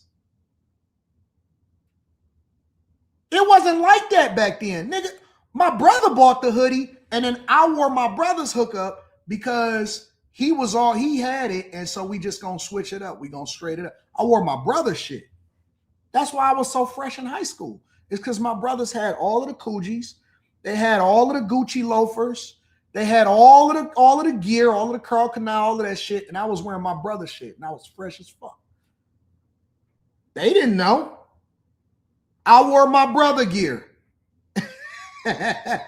Both of my brothers was geared up, and I would get their stuff, and I would go shopping in their closet. Oh, I'm about to be fresh as hell today. Guess, Jabos, all of that. It was cool. We was straight. All of this stuff that y'all got going on now, y'all different. Y'all are different. And so the cost of the brick is different now. And so when you say, well, the cost of living is different, no. You didn't have fucking daycare, nigga. We either had latchkey or you watched yourself. What you talking about? I'm putting my kid in daycare. Nigga, the basketball court don't work? You paying somebody to watch your kid? Shit. If it ain't a family, hey, go over auntie house until we get there or until I get home, and then I'm going to come and pick you up after school. Fuck is a daycare? Nigga, we have family. Had neighbors. What are you talking about? Daycare? You mean a neighbor? You mean grandma? I can walk to grandma's house. Can you pick me up after we get to grandma's house? Yeah, honey. Okay, cool.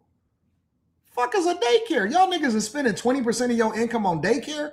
Who? Where? Nigga, I ain't never been to a daycare in my life. Nigga, I ain't never spent the money on no daycare. I don't know nobody in my family that have never spent no money on no goddamn daycare. What you talking about, Willis?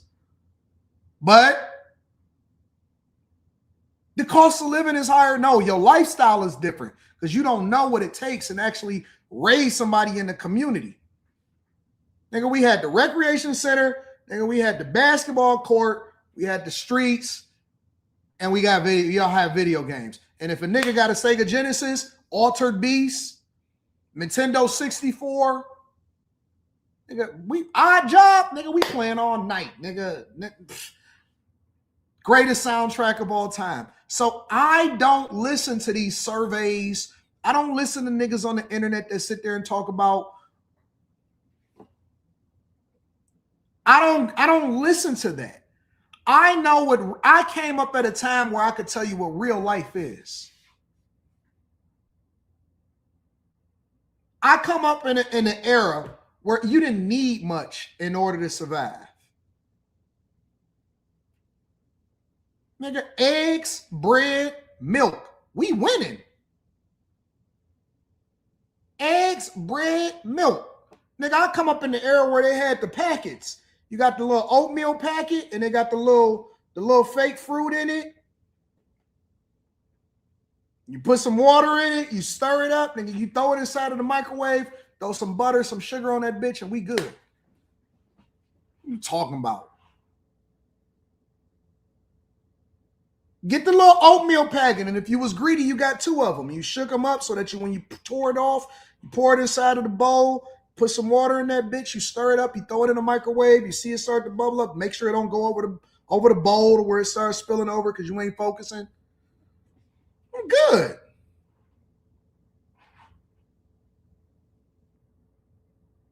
What you talking about? It's the first thing I did when I went poor. All right, nigga, they got the whole brick of turkey meat in there. Cool. We about to get some turkey meat. We got some bread. We got some Miracle Whip, some mustard, and we got some cheese. I'm about to make turkey sandwiches. We about to go on a picnic, and we about to go play in the park. And we had a good fucking time. And I got lunch for everybody for $10. What you talking about, nigga? Cheese, wheat bread, and turkey meat. Fuck. What? That's why when nigga you get some money, you're like, oh, I'm up.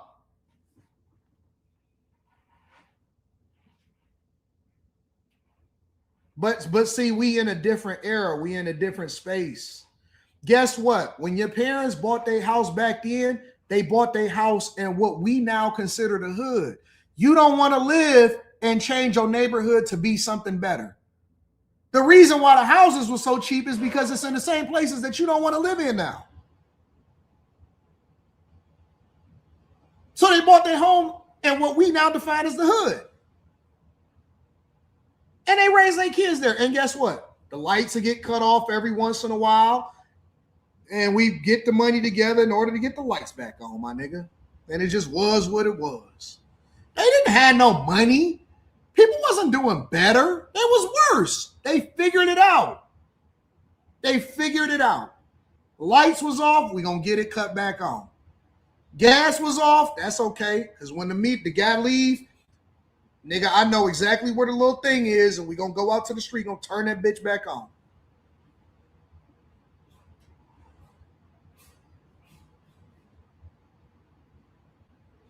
We caught the bus. Wasn't no Ubers. Wasn't no you get a car. Nigga, the 7 Mile bus ran to Northland and it ran, the Hamilton bus ran all the way downtown. Nigga, I get on the bus, you get a transfer. Yo, let me get a transfer. Northland, we go all the way out to Southfield. Nigga, go to Northland, hang out at the mall. Ain't even fucking had no money, but we had a food court. We got the food court and we got some hoes out there. So we gonna go and get some numbers, nigga. And then we can catch the bus, come back home, walk a bunch of blocks, keep it moving. And then if you want to really catch the bus, you can go downtown and you can have a good time. Nigga, I was getting back and forth for $3. Nigga, $3. I went to Northland and I went downtown. $3. And I might have saved $1 if I was able to sneak on the bus without him seeing me. And I know he seen me, he just ain't say nothing. So he allowed for me to stay on the bus. $3, nigga, I was getting back and forth. 25 cents for a transfer. 75 cents in order to get on the bus. What you talking about, boy? That's real life. That was real life. When you wanted to go somewhere, you caught the bus, you rode your bike, or you figured it out.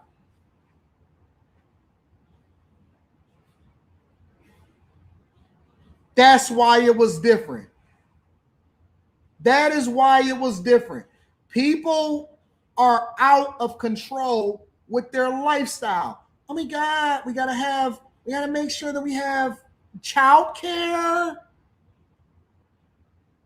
meal prep. Nigga, I don't even know what I'm gonna eat tomorrow, nigga, tonight. Hey man, your mama go grocery shopping? Yeah, bro. Hey, can we come over your house? Come over there. Hey, Miss Payne. Straight. You don't believe that shit. You don't believe it. You don't believe it. Let me see if my dog is woke. Because I think he be working midnights. Nigga, that was what our life was. Yo mama went grocery shopping. My mama go grocery shopping. What up, Lamar? What's happening, bro? What up, though? So I'm on a live stream. I got a question for you. Let's go. Remember when we used to hang out in the hood and on the block and stuff? And remember when Leon and them mama would go grocery shopping? Yeah. What would we do? Eat that food by the end of the day. Nigga, we was eating. And then my mama would go grocery shopping at some other point in the week. I don't know what was wrong, man. We was crazy. We was some wasteful kids. That's all we did was hoop and eat and have a good time and play video games. Yeah, that's it. That's all we did, bro, and run around the hood. That's good times. And you know what the funny part about it is? Leon and their mama only live like 5 houses down across the street. Yeah, for sure. And they mama didn't even care. They would buy the groceries and we would just eat them all up. Well, man, we was talking about the pizzas the other day. Remember the pizzas we made? Yeah. We just figured that junk out, bro. I don't know. We just had fun. I don't know how we won 300 pounds. Because we hooped every day, all day. Yeah, we did. That's all we did was hoop. That's all my knees gone now. We was hooping on that concrete and at the Johnson Center. Hooping, swimming, and getting into fights every day. Remember that? You remember the fight that we had, that big fight we had at the Johnson Center? Oh, yeah. Heck yeah, man. How are we going to forget that? How do we get into so many fights and we didn't? Young, walking the hood, niggas gesturing. But we used to just fight for no reason. We got tried a lot, man. I don't know why. I don't either. I don't either. Like, these niggas soft. I'm like, all right. You wasn't even from our hood. Nope. But you know I was going to scrap with y'all. That's what we did, bro. That's all we did was hoop, fight, and eat. All right, let me call you back, bro. All right, dog. That's all we did. Hoop, fight, eat. Hoop, fight, eat.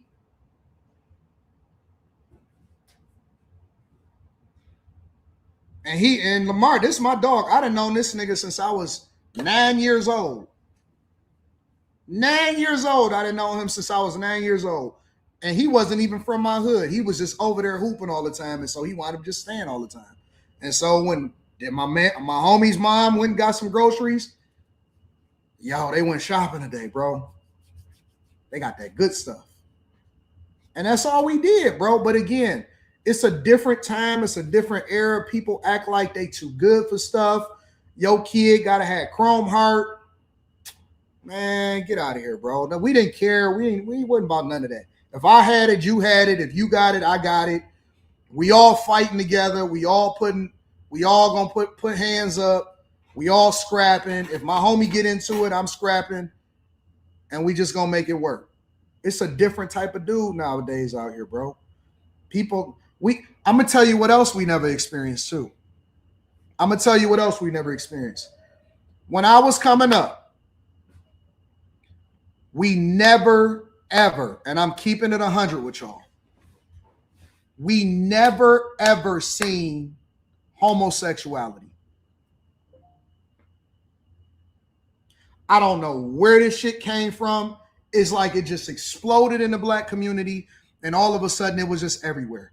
When we were coming up, we never knew a gay person. We never seen one. We never knew it. We never didn't have, wasn't no gay kids. I never remember ever seeing a gay. I don't know nobody that turned out to be gay ever in my life. I've never seen a gay kid before. When we were coming up, that just wasn't a thing. It never existed. It never existed. And that's why I'm like, what the fuck happened, bro?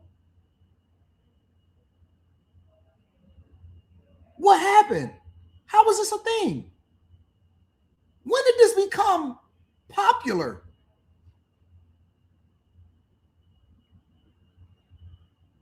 I've never seen it growing up, bro. We never seen that shit. Ever. Ever. If it existed, we didn't see it. It's a weird time, man. It's a weird time. Y'all said Obama validated it, made it okay.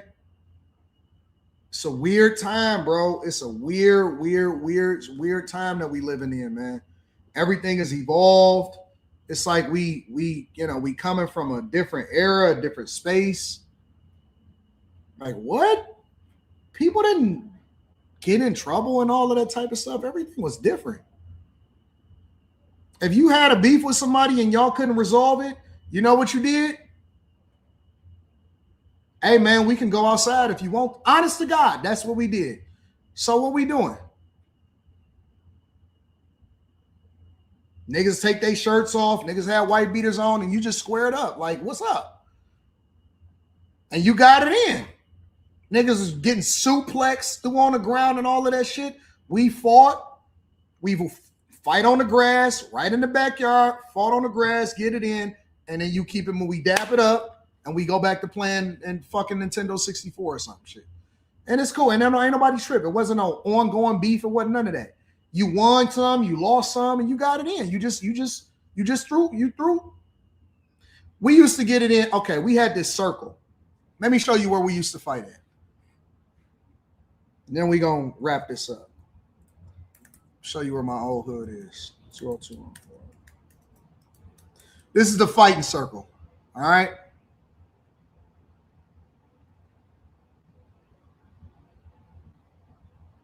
Let me show you. So this is where my house was. All right. My homeboy's house, where his mama would get groceries and we would eat her groceries and shit. This is where her house was, right here. Right?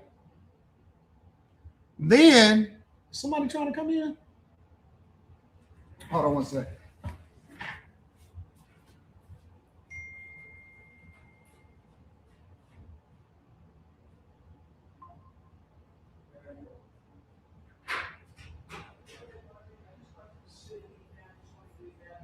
All right, that's cool. I'm live streaming, but do you think?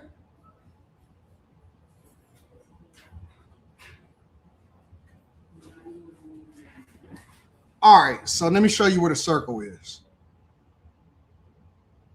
So this is the corner, and then there was a corner store up here. Actually, the circle was on Woodingham. So my house is right here, up the street. This was a dope house right here. Let me show you what a dope house was. It was a dope house right there. And it was a lot right here.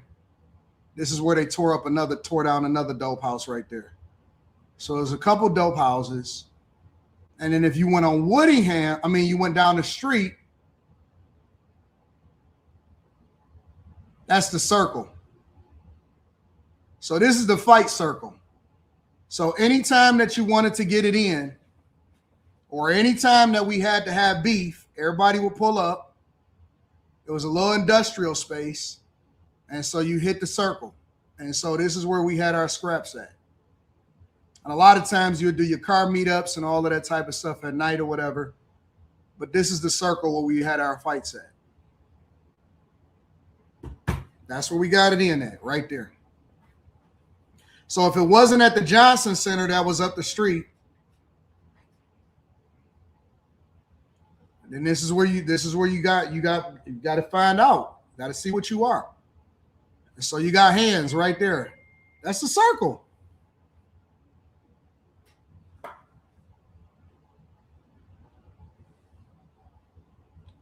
Well, okay, so let me show you where the other houses are. So, hold on, let me get it out of here. So you go out, and this is Woodingham.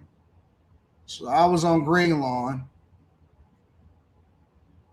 So this was a better part of it, a little bit better. But the further you went up Norfolk, is the more that it got a little bit more sketchy, right? So then you got the woods and you got all of the alleys and stuff like that up here. And then you're going to get to Cherry Lawn, all right? Cherry Lawn is where all of the raid vans usually be at. So it's the Johnson Center up here, which all of this is changing now. But this is where most of the dope houses was. Is on Cherry Lawn. So you're going to have trap houses and dope houses all up here. They had a car wash that they were selling dope out of. And then it's a corner store. And so this is the car wash, this TNT over here.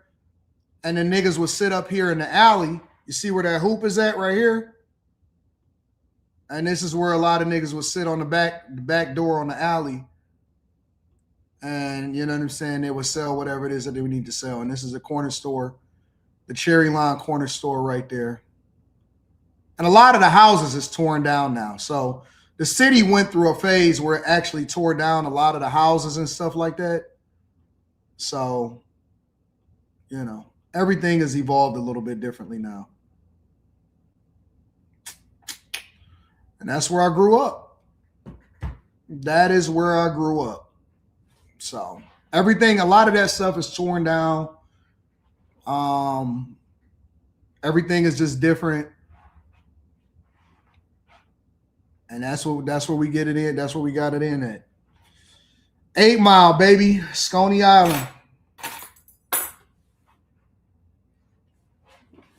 Shout out to the circle.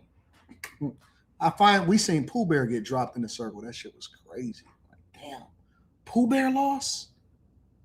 Pooh Bear lost? But that was Thirsty. Thirsty beat the shit out of Pooh Bear. I'm like, man, that's where I learned about that spectrum strength. That spectrum strength was a little different. Tell them how we used to record TV using the VCR. Facts. Yeah, that nigga Pooh Bear got dropped. Vito Royale says, but he was cool though. He was cool with his L just like everybody else.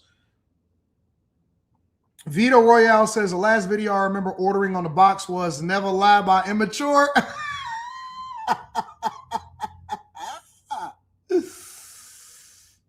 You were really balling if you had a hot box at the crib. Shout out to you. Mia, what up? Mia says, I was an A student and my mom let me take personal days. You have to grow into managing yourself. And talk about it, Mia. See, you was probably one of the good girls. You was probably one of the good girls. Manny Plays PC says, I wore my older brother's polo shoes once. Damn near knocked me out. I've seen niggas get into a fight over Cheez-Its, bro. Check in V1Ds online says 80 is the truth. Respect is gangster. Rashonda Blackwell says, sir, bologna, eggs, and rice was a bomb. Miss Shirley was a neighbor warden. Mess up and we all in trouble. Outside all day and home when the streetlights came on. And the 70s and the 80s was amazing as a kid. So much fun. I remember making pizza out of English muffins. Yeah, we was figuring that junk out. Manny Plays PC says, throughout my entire time in high school, I only ever knew of one gay kid. LYP Speak says, back when we had tomboy facts, it was called tomboys. It wasn't called studs. Talvish says, I didn't see many funny people back then either. Now there's a transdemic. We ain't see none of that, bro. We ain't see none of that. The only place that we knew of, we would ride the bus past in the hood. It was called Minjo's. That was on 6 Mile, though.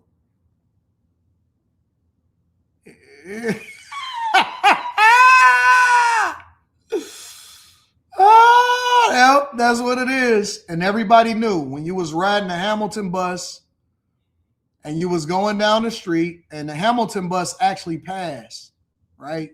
So this was the Hamilton bus. And then you had to pass through, this was the hood. And so you had to pass through Highland Park.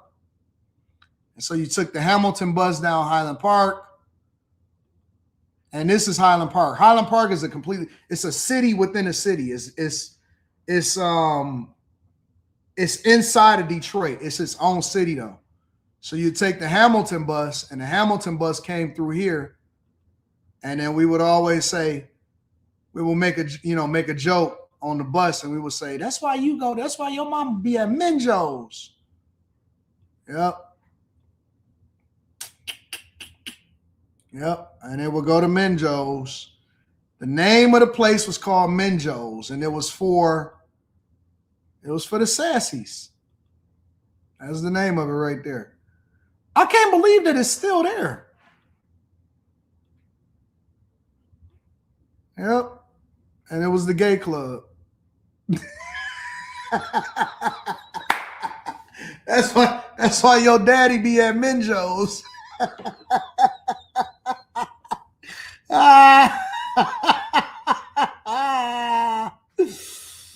Oh man, so funny. So many memories.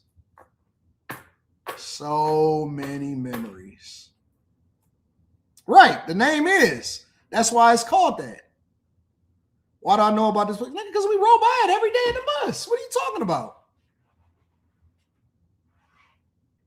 I heard nowadays they named it into 5150. Make sure y'all hit a like for the algorithm, subscribe to the channel. They called them butchers in my day. Shout out to you. I appreciate you. I love y'all. I appreciate y'all. I'm going to holler at y'all later. Peace.